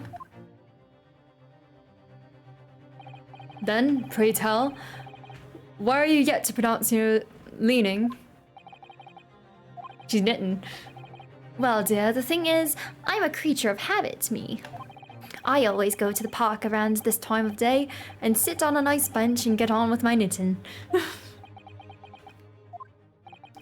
There's a lovely little park just near where I live. McGilded Park, it's called. The gentleman donated to the city, you know, to put a smile on Londoners' faces, he said. I can't imagine such a fine young gentleman would have it in him to take another man's life. He's always doing wonderful things for the city. That's right. A man like that wouldn't stab someone, surely. Mother, may we go to the McGilded Public Library later and borrow some books? How many Londoners live with their heads in the clouds? Do you people not know? What kind of man Magnus McGilded really is? What kind of man is he? The philanthropist Magnus McGilded has enough wealth to purchase the entire city he claims to value so highly. But where did all that wealth come from? Your client is a Shylock, sir, and one of the very darkest of souls. What does that even mean? What? Down the crows! McGilded lends money at extortionate rates of interest, so his victims have no hope of repaying him. You love his character theme? I'll give it a listen. I mean, right now it sounds pretty good. Very vampire. When they default, he takes possession of everything they own. He is a vulture that preys on the weak. I've never heard any mention of that before. Your faculties haven't deserted you, I'm sure, madame. So has this thought not crossed your mind? Would a man wealthy enough to buy London in its entirety not have a carriage of his own? What possible reason could this man have had to make use of such a public omnibus service? You're not saying that. The victim, a poor brickmaker, had next to nothing to his name save considerable financial liability. It will come as no surprise that his creditor was the accused, Magnus McGilded. But let it also be known, the very day Mr. Mason was killed, the final repayment date for his debts was the final payment. Good gracious! The brickmaker was destitute. He had lost his house, he had not a shilling with which to repay his debts. And in the end, his pitiful soul had the very last thing he owned taken from him, his life. By the merciless philanthropist pretender, Magnus McGilded. I don't believe it. She had to hold it. Also, don't listen to the OST until you finish both games. For some reason, they thought it was a good decision to put spoilers in some of the names of the tracks. Oh, interesting. Okay. If I might add something briefly. Miss Usato? You claim that the victim had been lent money by Mr. McGilded. But where is the evidence to support your claim? Oh. Is that blood? Do you even have one? What a fancy guy! Pray forgive the discourtesy of filling my hallowed chalice in a court of law. Ah, there it is! Lord Van Zeek's hallowed chalice! How can this be considered acceptable? But I find myself in an unexpectedly good humor. I have heard ladies from the Far East could show great courage, but I didn't expect to experience it myself. Ah! As judicial assistant to the defense, I am simply doing my job. What a pity that your display of courage is in vain. This is the debtor's ledger, which details all monies loaned to the accused. You'll find the victim's name clearly recorded inside. Oh. Allow me to present this ledger as evidence. And pray forgive the discourtesy of raising my chalice and a toast to the enigmatic East at the same time. A marvelous toast, Counsel. I will gladly accept this new evidence. I'll catalog foreign money from the defendant at a high rate of interest. Okay, hold on. Let me take a look-see at that book. Ah yes, 20 guineas. The victim owned a considerable sum. And the accused made quite certain he had ample recompense.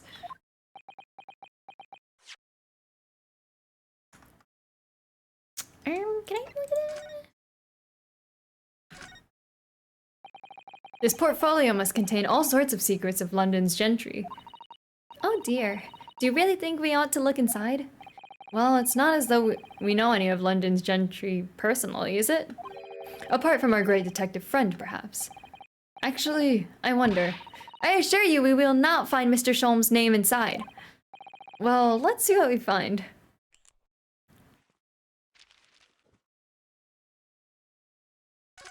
Well, I can't read any of that. Gosh, it's crammed full of gentlemen's names, isn't it?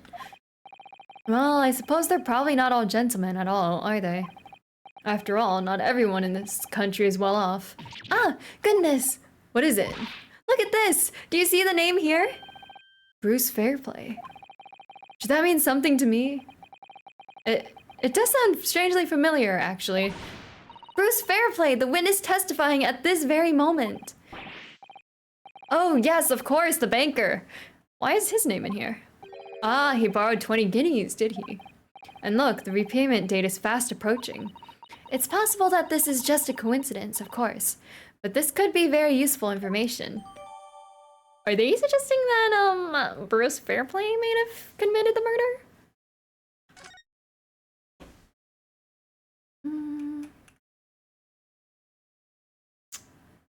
I don't think there's anything on the other side, which is fine. Is there another page I can read? Are we gonna find Herlock Sholmes in this?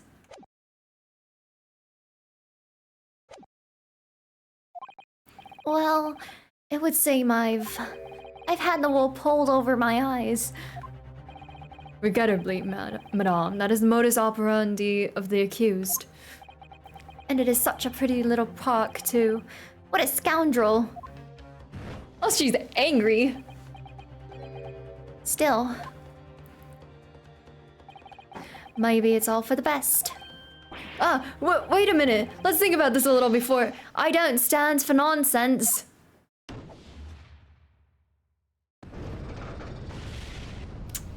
Damn.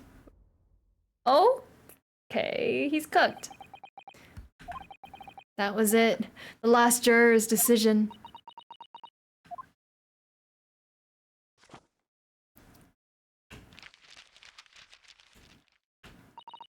Ah, according to this encyclopedia of British law, when all members of the jury have concluded the defendant is guilty, court proceedings are suspended and the presiding judge will deliver the final verdict and sentence. That's what it says here. The final verdict. It's over then. Oh. There's a footnote, though. A footnote. However, the defense. All 6 members of the jury are now in agreement in this case. Thank you so much for the follow. Hold on, I can read. Thank you so much for the follow, the only Kuma. Hi, how are you? Wait, are you... Wait, do I know you? I know an Akuma, so I'm just making sure that I'm not mixing you guys up. Welcome to the stream. How are you?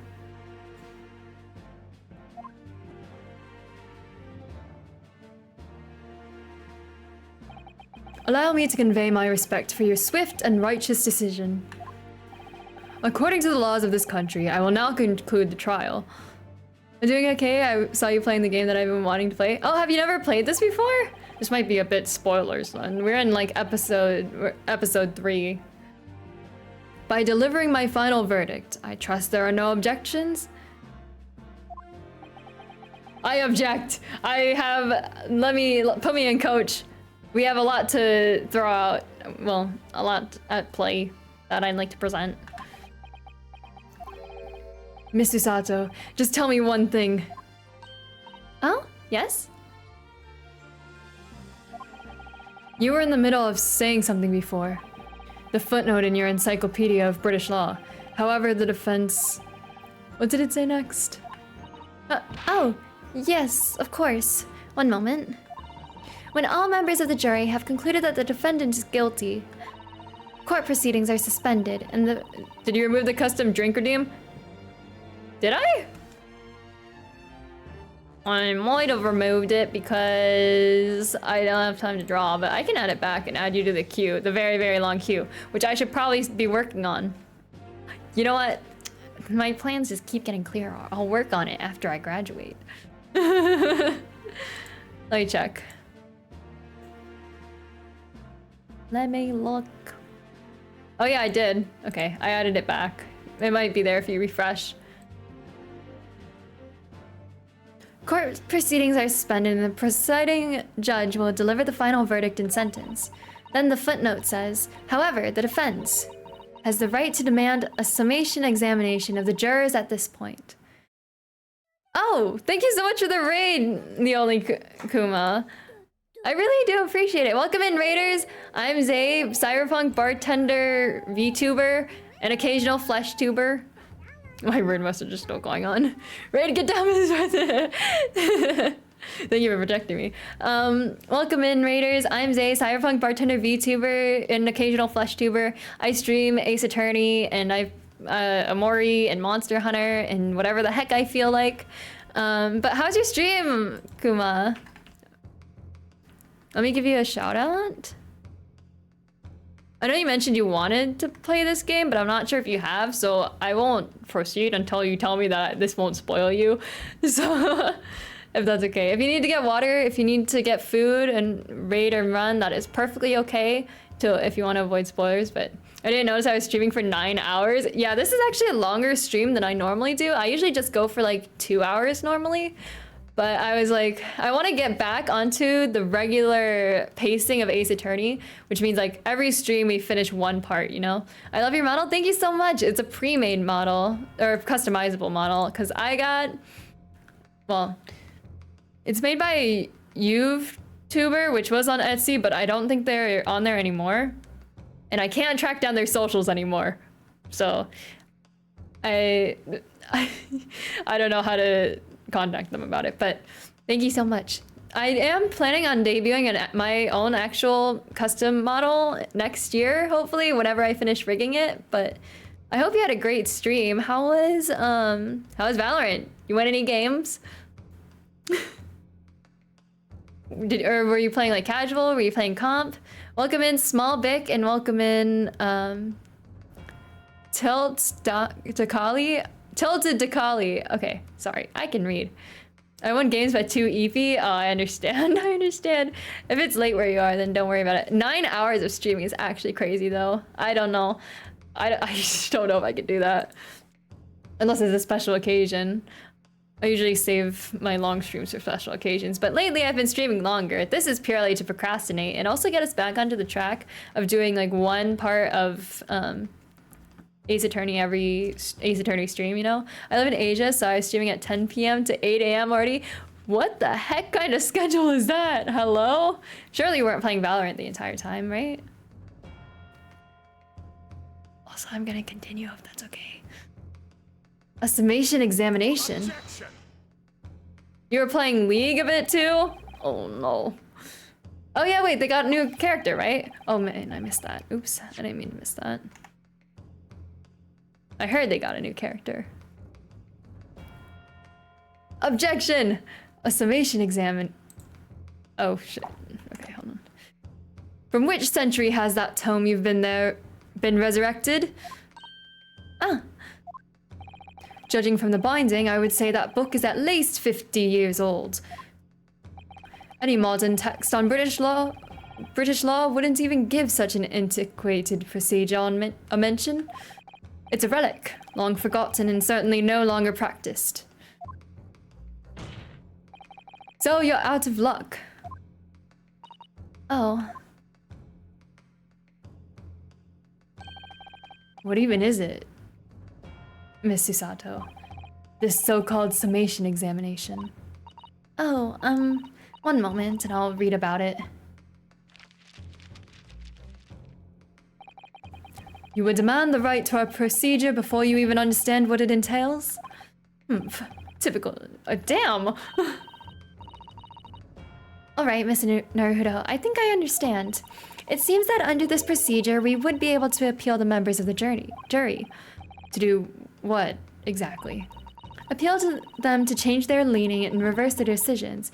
And it says here that if successful, the proceedings of the trial must be resumed. Make them reverse their decisions? Yes, in times gone by, barristers would use a summation examination to attempt to influence the jury's decision. But that procedure became something of a formality with no practical benefit, really, so it really fell out of use. Yeah, he's slightly racist, but he's hot. Okay. The rating of him is dropping. I wonder why. Because it was devoid of purpose. Changing just one member of a jury's mind would be hard enough, let alone several. No self-respecting defense barrister would even assert his right to try in this day and age. I don't do British accents, sorry, voters. I'm still practicing, you know? Still, I don't see any mention of the procedure actually being formally revoked. What are you suggesting? I'm suggesting that although it may be antiquated and largely forgotten, it isn't yet extinct. What do you think, Mr. Uno? Indeed! The accent is getting better. Thanks. I think I'm throwing in a little of the country one by accident, and it's working, I guess. A summation examination, our last possible option. Do we assert our right to carry it out or to admit defeat? Hello! Assert our right. We're not gonna let him die just like that. The defense wishes to assert its right to a summation examination, my lord. Objection! Objection. London is the capital city of the most powerful nation on earth. We have a duty to the world to exemplify the very highest standards of judicial procedure. Summation examinations are an embarrassment that should remain buried. Objection! Objection. I sound like a nerd. But if it's our right, it's our right. I believe it could prove vital in this trial. The defense's petition is perfectly valid. The court will proceed with the summation examination. This is madness. Foreman, are you and the remainder of the jury ready? Eh? Well, I'm not, there was no mention of this in the letter I received, you see, so...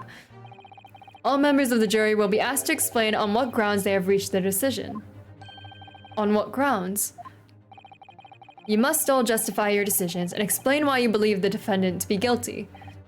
Well, my lord, you're rather putting us on the spot. This is most irregular.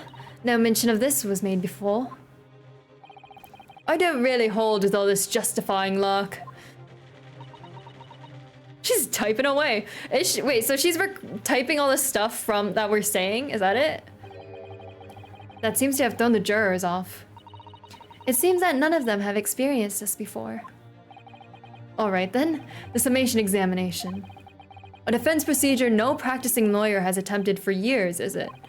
Well, just maybe. It might be the opportunity we've been looking for, to turn this trial around. So be it then. Ladies and gentlemen of the jury, the court hereby calls upon you to state the grounds on which you find the defendant, Magnus McGilded, guilty of this most serious crime.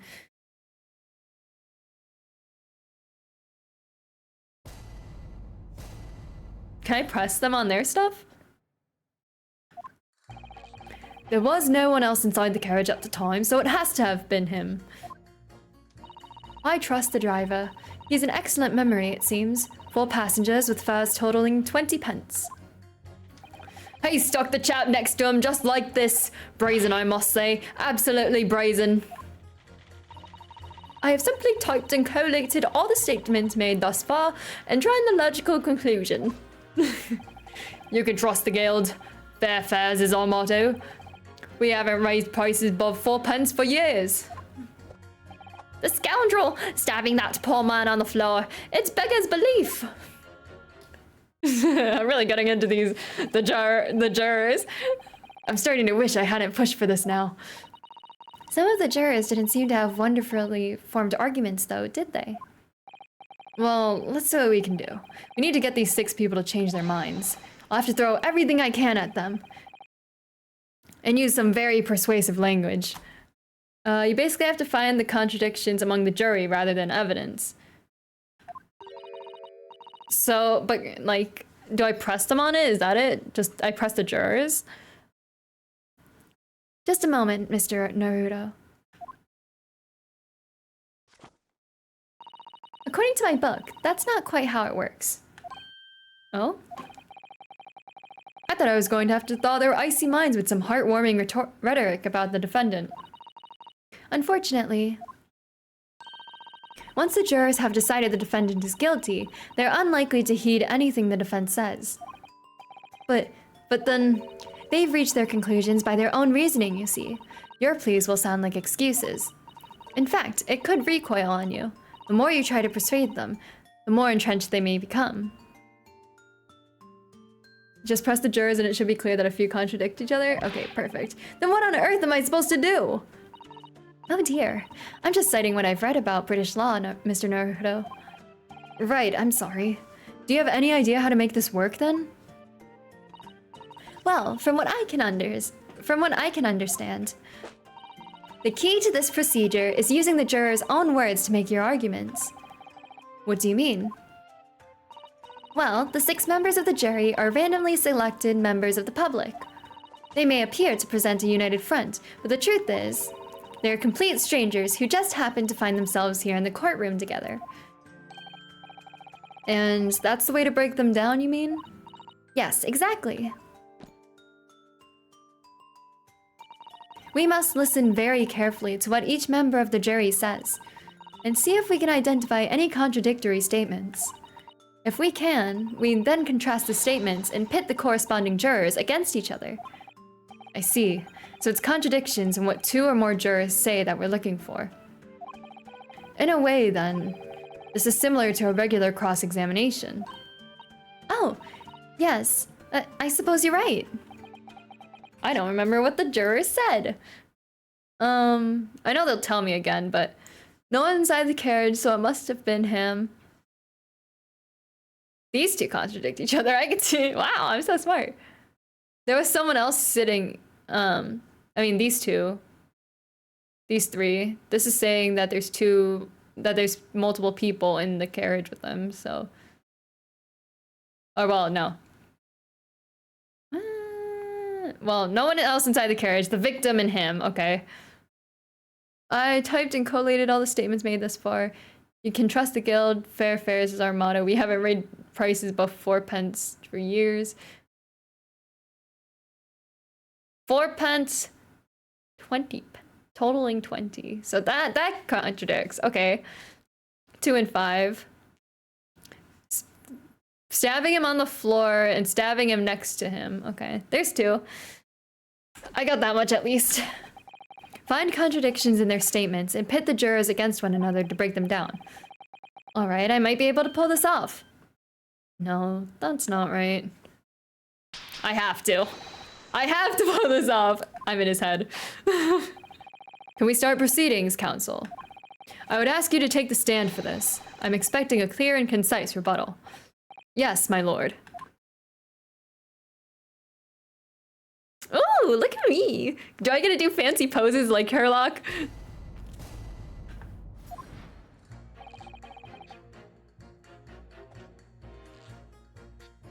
Okay, I don't want to go for yours right now, but I'm gonna actually wait. Should we? We'll press them all and then we'll start pitting. Okay. Certainly, the testimonies we've heard suggest the victim and Mr. McGilded were alone inside the carriage. Precisely my point. But could there be some other explanation? Something we haven't considered yet? Such as... well, perhaps that's something we could all work out together now? Now listen here, maybe you don't know how things work around here because you're from foreign climes, but we're just here to form our opinions as individuals, and I have... Ugh. Oh dear, he doesn't appear to be in the mood to consider an alternative point of view, does he? No, I'm going to have to pit the jurors against one another like Susato-san said. Finding contradictions in these 6 people's assertions is the only way I'm going to succeed. Okay, I'll just pit them against each other then.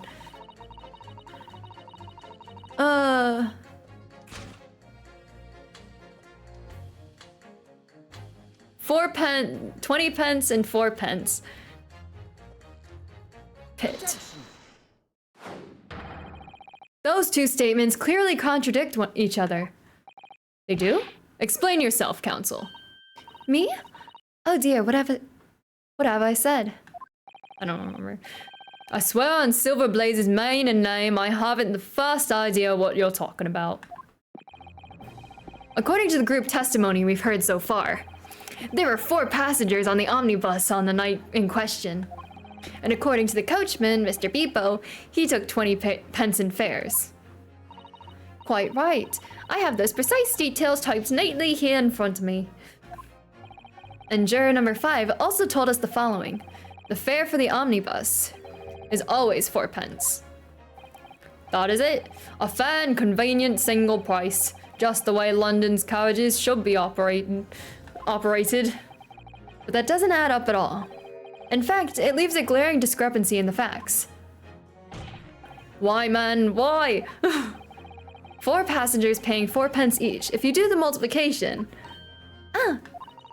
It would be 16 pence. Exactly.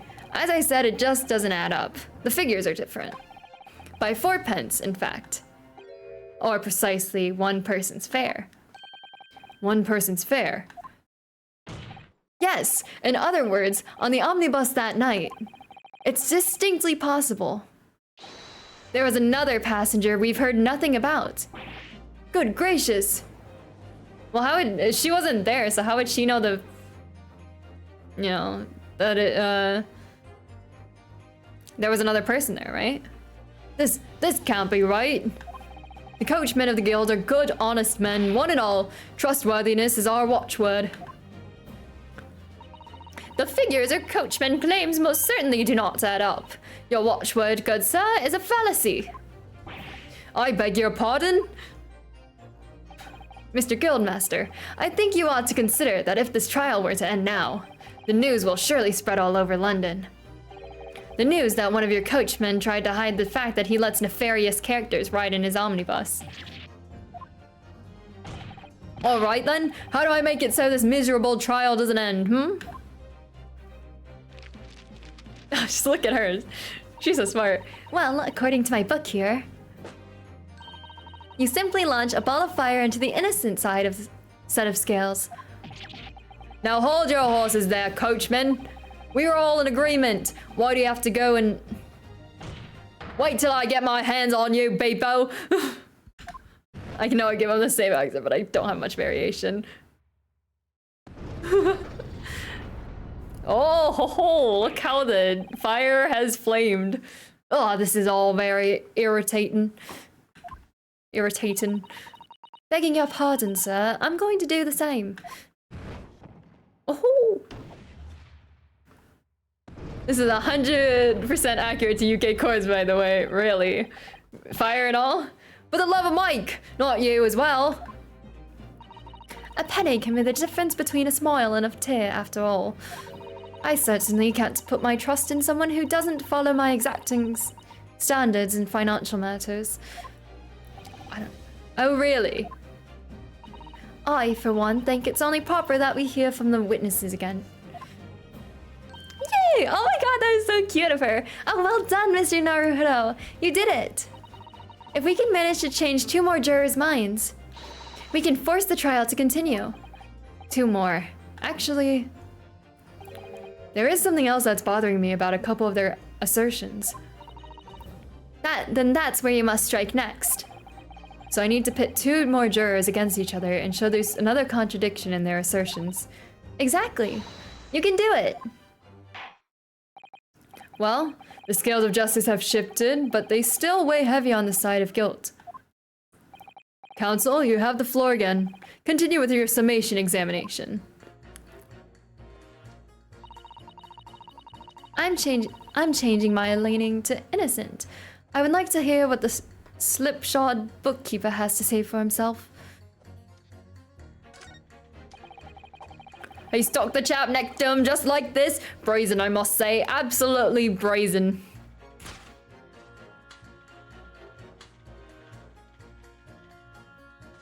This one. The floor and right next to him, right? Those 2 statements are completely contradictory. What? Explain, counsel. Post haste. Oh, dearie me. I was only knitting a jumper for my other half. What is all this claptrap? What does contradictory even mean, I ask you? We've heard from more than one witness that they allegedly saw the actual moment when the defendant stabbed the victim. Now, out of curiosity, juror number 3. What? Can't you see I'm busy here? How would you say the defendant stabbed the victim? What sort of motion was it? Ha! Want to test me, do you? It was like this. Struck the fellow next to him without even getting up, just like Prim Banka said. Yes, that was Mr. Fairplay's testimony. Quite true. Very fair.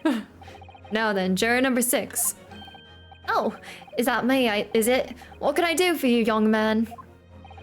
How would you say the defendant stabbed the victim, madame? Oh, well, dear, as far as I understand it, it was like this. He stabbed the poor man after he's collapsed on the floor. The coachman said so. Now don't move. Take a look at these 2 jurors.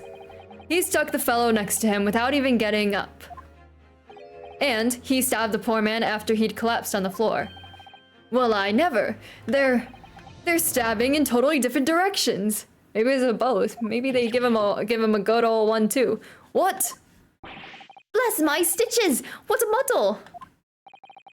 What this tells us is that there's a strong possibility that one of the witnesses isn't telling the truth.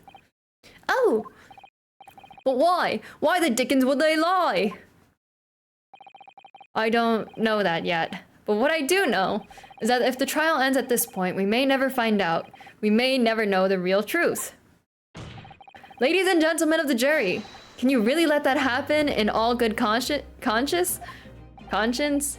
Lies, you say? Oh, dearie me. I can't abide people telling lies.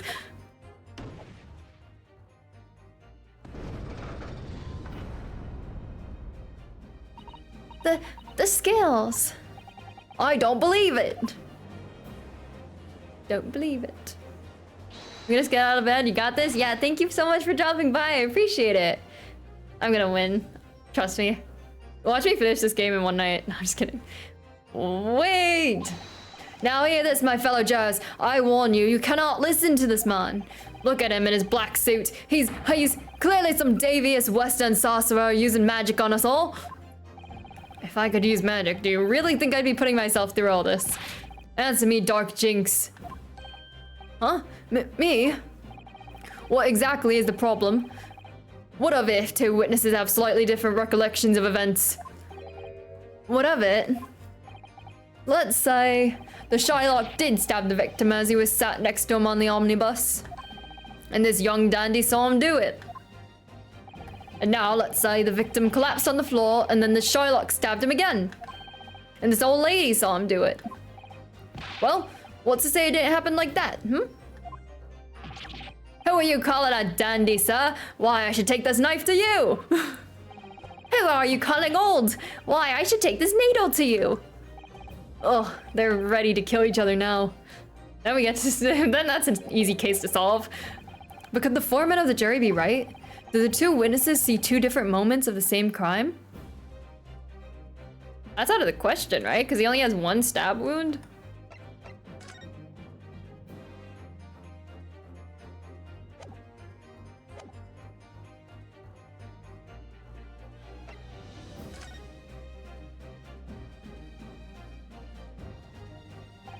Unfortunately, Mr. Foreman. What is it, you Dark Jinx? Come on, out with it. What you're suggesting is impossible. It's out of the question. What? What are you talking about, man? How can you possibly say that? You do realize that I'm only doing my job. As foreman of the jury, I have a responsibility to steer everyone in the right direction. So where's your evidence, man? That's what we want to see. I say the 2 witnesses saw 2 different moments of the same crime. If you say that's out of the question, show me some proof. It looks like the only way I'm going to convince him is to present him with something he can't dismiss. Photographic evidence. As you wish. What? I'll give you the proof. It's out of the question that the two witnesses saw two different moments of the same crime, as proven by the picture. Actually, wait, maybe it's by the... Hold on, let me... Single stab wound! That works. Take that! This is the victim's autopsy report. According to what's written here, Mr. Mason was stabbed in the abdomen. Only once. Only once? It's quite simple. The victim was stabbed precisely one time. Which means these witnesses can't possibly have seen it happen two different times. They're not witnesses though, right? They're jurors. Alright, I concede defeat.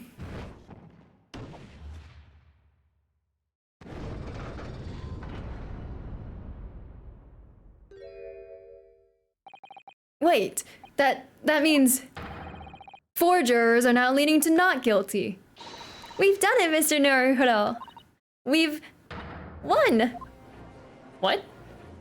It doesn't end like just like that, right? What are you playing at, you dandy fool? Shut your trap, sir. No one deceives me. But we had a consensus. I said shut your trap. I know a liar when I see one. And if the chap ever dares to cross the threshold of my shop, I'll take his razor-sharp blade and shave every last hair off his head. Please tell me he's a barber. Why is he looking at his knife like that? Well, in quite a remarkable turn of events, the defense's summation examination has flipped the balance of the scales of justice. The jurors now stand at 2 for guilty and 4 for not guilty. Accordingly, there is no longer a large enough majority among the jury for me to adjudicate, and the trial must continue. Good work, good work. My brain is huge. I hereby ask the defense, prosecution, and witnesses to return to their places. And I call upon all of you to continue to pursue the truth. Oh, is that the end of the part? Did we do it?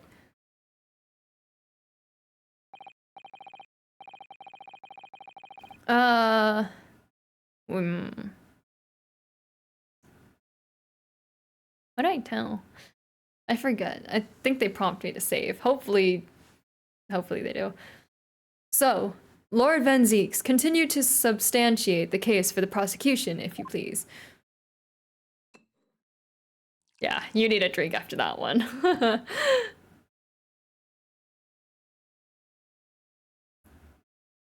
Wow, look at him. So fancy. Cheers. Okay. Having savored the rich aroma of the carmine content of this hallowed chalice, it may seem crass to crush it to dust. Pray forgive the discourtesy.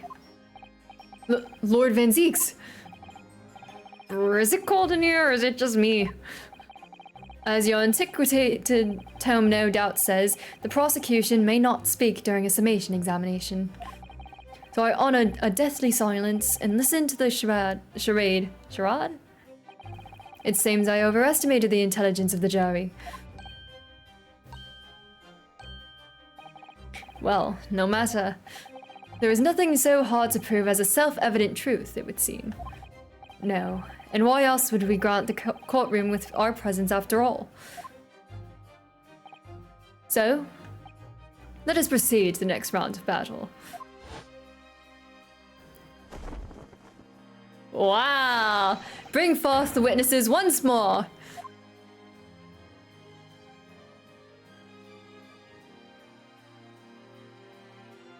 Ooh, witnesses! I trust you heard the summation examination we have just had to endure. Oh, yes, sir. That I did, sir. Of course I heard it. Oh, yes, sir. I heard it. You, sir, on the other end, the coachman, I believe it's Beepo. Yes, my lord, sir. If it transpires that in your previous testimony, you were attempting to veil the presence of a 5th passenger on your omnibus, you will be found guilty of perjury. You are advised to bear that in mind, sir. Oh mio Dio. I hope I said that right. Now then, witnesses, I hereby call on you to testify before the court again. You'll explain the various misgivings brought to our attention by the defense's summation examination.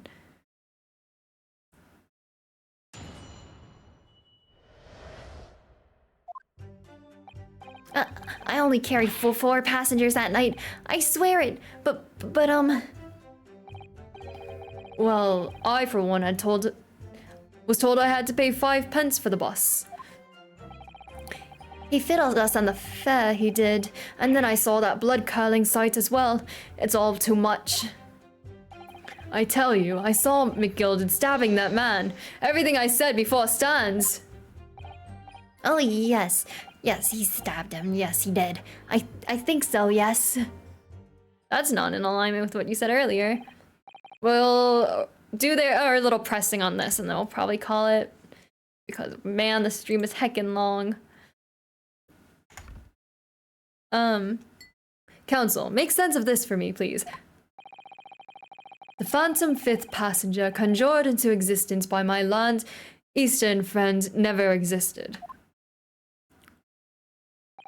The confusion has arisen from the coachman's sly little consonage. This is a very long Zay stream. I know my throat hurts from talking so much. Over 4.5 hours. I know it's long, but it's so worth it. I'm having fun actually doing all the voices of this and improving my British accent. Serenity was gassing me up with it. He was like, it's getting better. So, you know, I'm like, oh my god, thanks. And now I have the confidence to go a little longer. Beppo, explain yourself. I'm terribly sorry, Guildmaster. The guild's fare is 4 pence across the board. You know that. Am I to understand that you've been overarching our passengers by a penny fare? A penny a fare? It's so cold, and the last run of the day is always half empty. Wow, you have been a dishonest, coachman. I'm so sorry. You're a disgrace, Beppo. A disgrace. And your selfish actions have brought dishonor on the entire guild. If I may, sir, I had to pay 10 pence on the bus just last week. What? 4 passengers at 5 pence each is, yes, 20 pence. I've done that arithmetic 10 times already, but I just can't make the result come out differently. No, that figures. Hold on, water.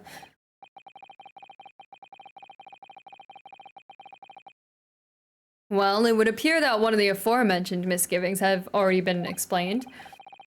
So, counsel for the defense, your cross-examination, if you please. We've already had the pleasure of a protracted summation examination today. I see you intend to continue the parlor games. Indeed. Absolutely.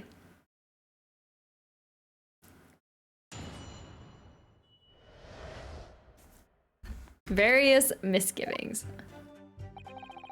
I only carried 4 passengers that night. I swear it. But I'm gonna press it again. We're pressing everything, I think. So, there were only 4 passengers on your carriage, but you didn't charge them the standard 4 pence fare. Is that right?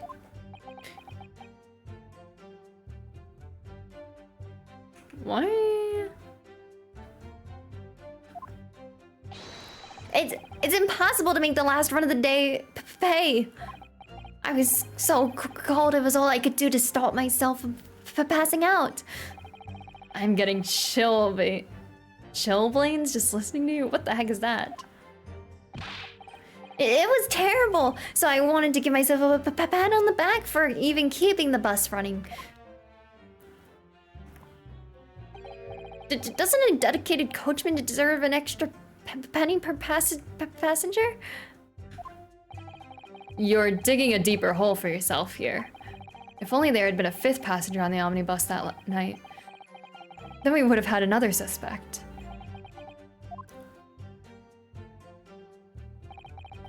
Well, I for one had to pay 5 pence for the bus.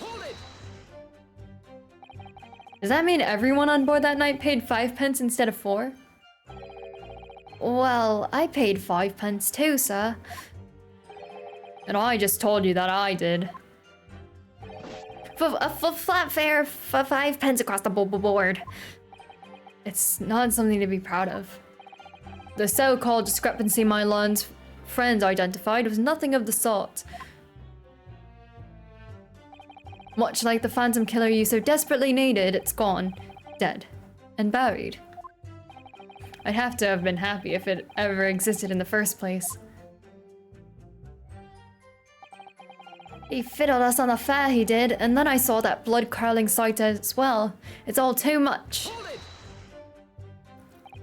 This blood-curdling sight? You mean the murder, I presume? Yes, sir. A loathsome sight. No one should have to witness the horror in the eyes of a man the moment his life is taken. Oh, well, not exactly, sir. I mean, I didn't actually see the exact moment the gent was stabbed. Everyone good? Okay, no freaking out. Cool. Good gracious! Really? We have another witness who did, however. The banker had already testified to it. But Mr. Frost didn't actually see the point at which the victim was killed. That may turn out to be very significant. I heard the banker gent next to me take a sharp intake of breath, you see. That's when I looked through the glass. That's when I saw that horrible blade poking out from his belly, all covered in blood. Every time I see a knife now, I can't help screaming, even when I'm eaten. I tell you, I saw McGilded stabbing that man. Everything I said before stands. So you saw the defendant, Mr. McGilded, stabbing the victim, Mr. Mason, who was sitting next to him. That's what I said, isn't it? It was bothering me before, this was. For just a brief moment, he hesitated before answering the question. Anyway, there was only 2 of them inside the carriage, wasn't there? There's been much talk of a 5th passenger, but as yet, 0 evidence. Then what are we wasting all this time for, eh? It's black and white, the man's guilty! Something about Mr. Fairplay's testimony just jars with me. I wish I could work out what it was.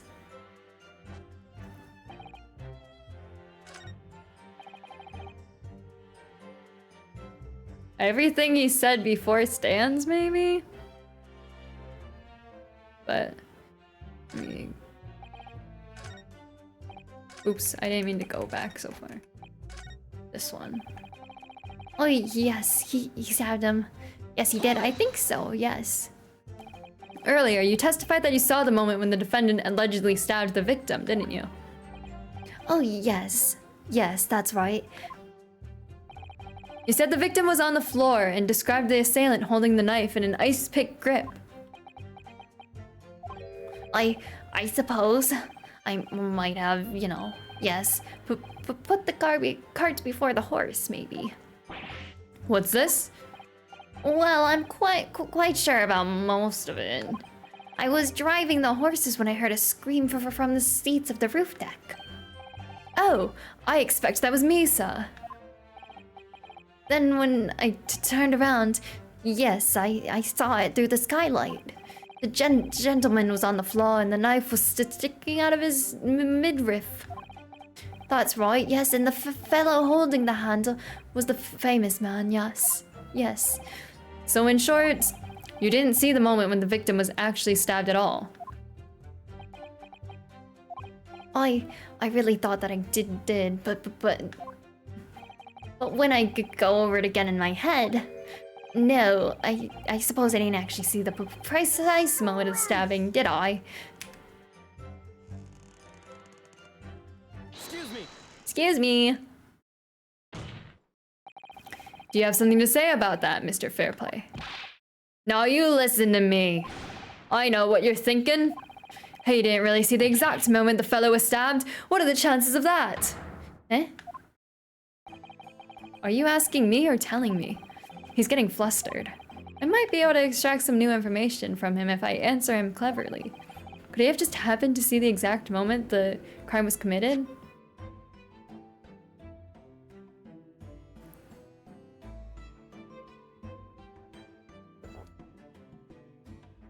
I think if we play into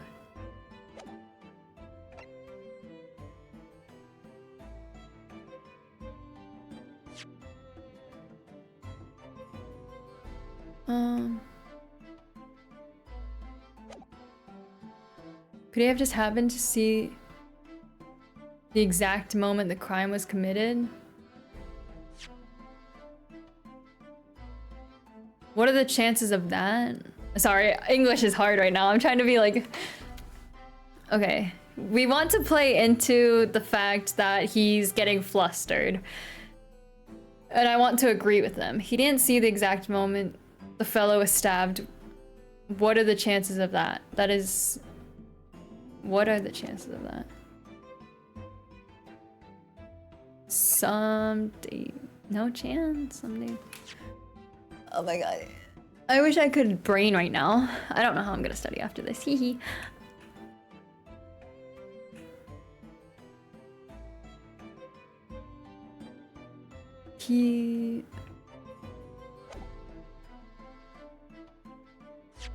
Could he have just seen?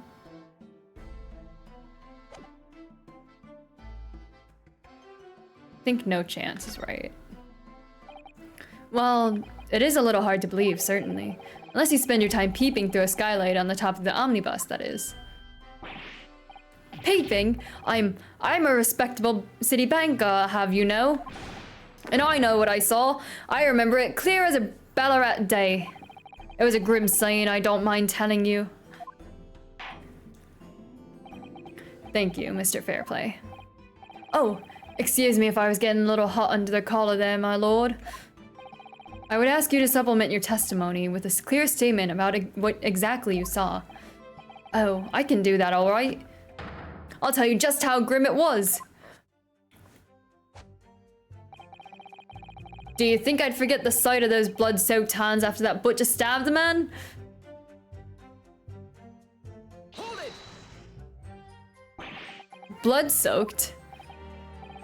Well, perhaps soaked is laying it on a little thick, but... But anyway, there was definitely blood all over them. Both of them were covered in it. And you saw that from the roof, through the skylight.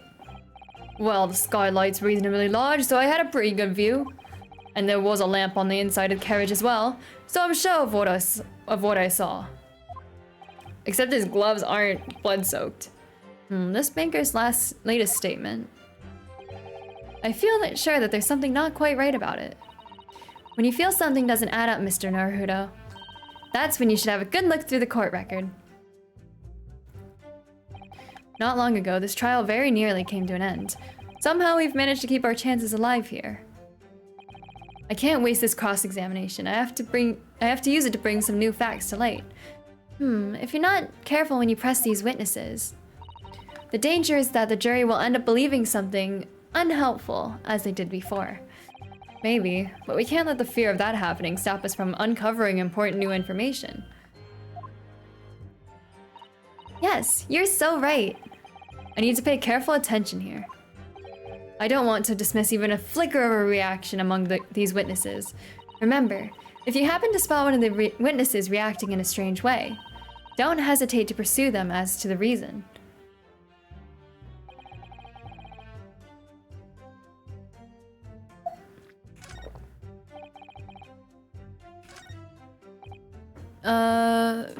Fiddled us on the fair, and then he saw a blood-curling sight. Everything I said before stands. He stabbed him. Yes, I think he did. Yes. Can I present?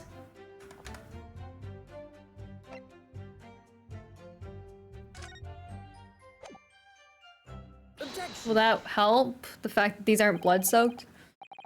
Blood-soaked hands?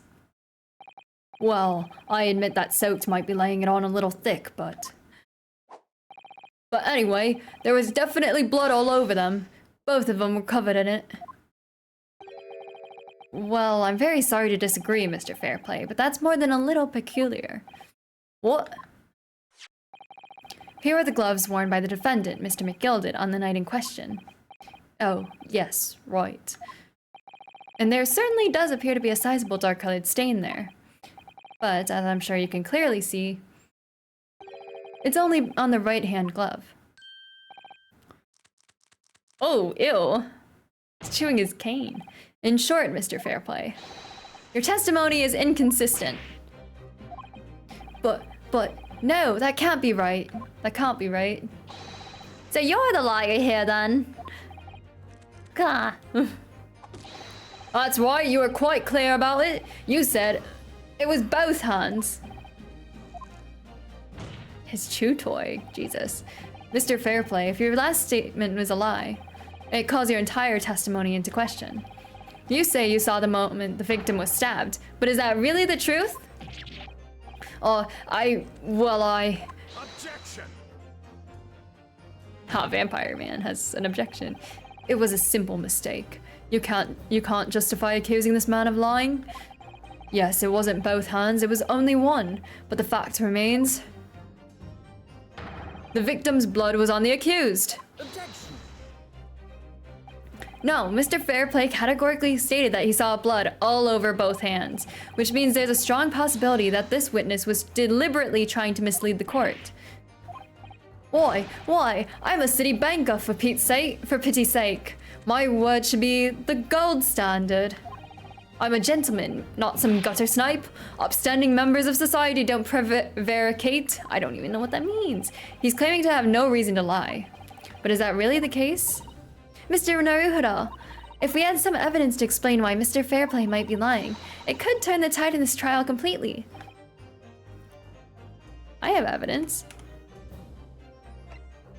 Oh my god, my throat's starting to give out now. My lord. Yes, counsel. The defense is ready to present evidence. By Jove, are you sure? Yes, evidence that will clearly demonstrate why Mr. Fairplay had reason to lie in his testimony. Very well.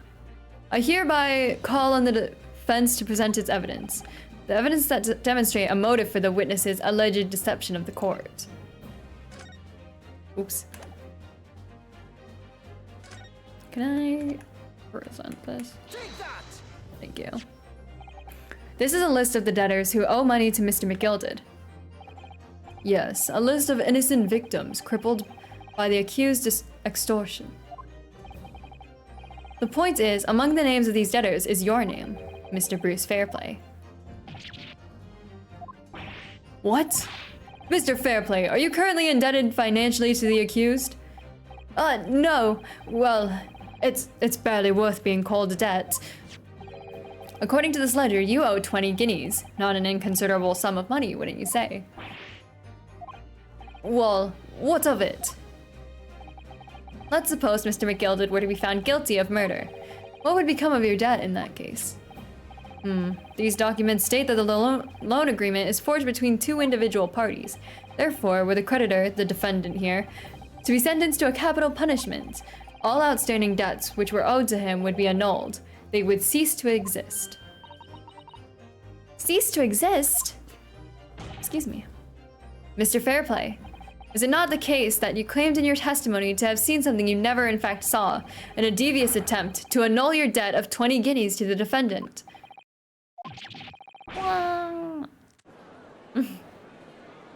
Put a Mario sound of that. Order, Mr. Bruce Fairplay. Yes, my lord? Let me ask you again. And be aware that your answer may have most serious implications upon your future, sir. Did you, or did you not, see the precise moment in time at which the defendant is alleged to have thrust a knife into the victim? Your silence speaks volumes. You did not tell the truth in your testimony. All right, now let's not make a melodrama out of this. Perhaps I did overstate the truth a pinch. A pinch? But it makes no difference. I definitely remember seeing blood all over McGilded's hands, both of them. Objection! And yet, only one of the defendant's gloves, which we have here as evidence, is stained. So you keep saying. I wonder if I might be allowed to speak, sir. Go ahead, Mr. First. Well, the thing is, I remember seeing it myself as it happens. Okay, I can't. My voice is giving out. We'll hear his testimony next time because my voice is gonna give out. Before we... And we have been streaming a long time, and I got a lot of things to do. We all 5 hours of oh my god. No wonder my voice is dying. Let's raid out to... Oh, we raid out to Quinn. They play a lot with Now What, if you guys are familiar with Now What at all, but I'm not gonna knock. I don't want to knock. I just want to see. I just want to go raid. Why, golly, that was a long stream. But I hope you guys enjoyed. Let me pull up my full screen. And I'll mute this. I'm so getting tired. My voice is gonna be so freaking raw tomorrow. But I hope you guys enjoyed the very long stream. This is not gonna be typical, as you guys know. And you know, consider it a bit of a thank you, or thank you for, you know, dealing with me not streaming the past couple times. I skipped a lot of streams this month, I feel like, so 5 hours probably makes up for it, right? Probably. But thank you guys so much for watching. Hold on, let me start the raid. Let me get their name down properly. Here we go. I'm gonna copy and paste it. /raid. Boop. Okay. Here are the raid messages. If you guys wouldn't mind copying them and spamming them when we get over there, I would really appreciate it. We did a long stream today, and we'll finish up. I don't even know how far we are in the part, but I can't even think about it now. 2 hours. Oh my god. I should go back to my 2-hour streams. This is too much for me. My brain is melting. I don't know why, but I hope you guys had as much fun as I did with this case. And we'll continue it next time and see what's up with all this, the witnesses. I honestly... What was it? We finished episode 2 and we started episode 3. And I don't know how far we are in episode 3, and I know there's supposed to be like parts or something, but anyways, I'm not gonna think about it too much because my head's gonna blow up, which isn't a good thing. But I will see you guys next week. I'm not sure what days we're streaming yet next week, but probably. But you know what? We'll figure it out. We'll figure it out. And I'll send it in the Discord whenever that is. So, you know, whatever. Thank you guys so much for watching. I hope you guys enjoyed. Thank you to the Only Kuma again for the raid earlier. I really do appreciate it. And I will see you guys in the next stream. Show Quinn a lot of love for me, okay? Goodbye, goodbye, goodbye.